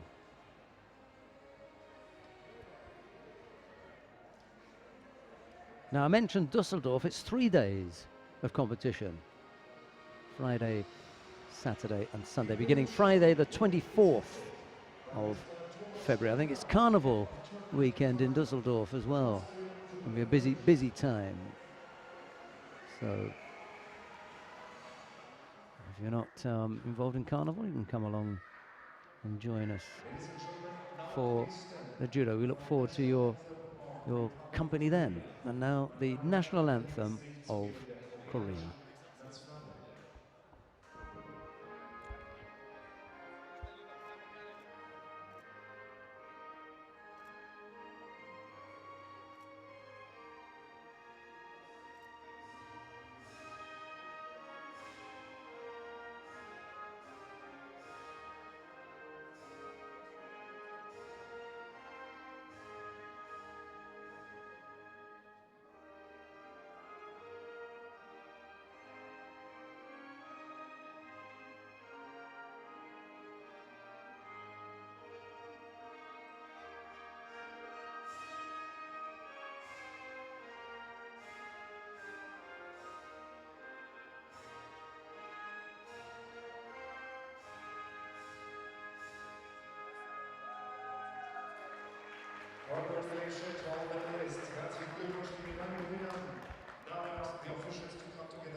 picture, please. Dear friends, that concludes the European Judo Open Women Oberwart 2017. Thank you for being here. We're going to have the goodbye picture with Maranic, Lee, Inamori and Kim on the medal podium. There they are. In the meantime, I'm going to tell you about the next judo that we're going to have for you. It's going to be 24th, 25th and the 26th of February. We're going to be in Dusseldorf for the Dusseldorf Grand Prix. It's always a good event with plenty of competitors and a really high standard as well. So we look forward to your company then. But from Sine Chauvet, Matthias Fischer and all the team here in Oberwart, hope you've had an enjoyable weekend. It's bye-bye for now.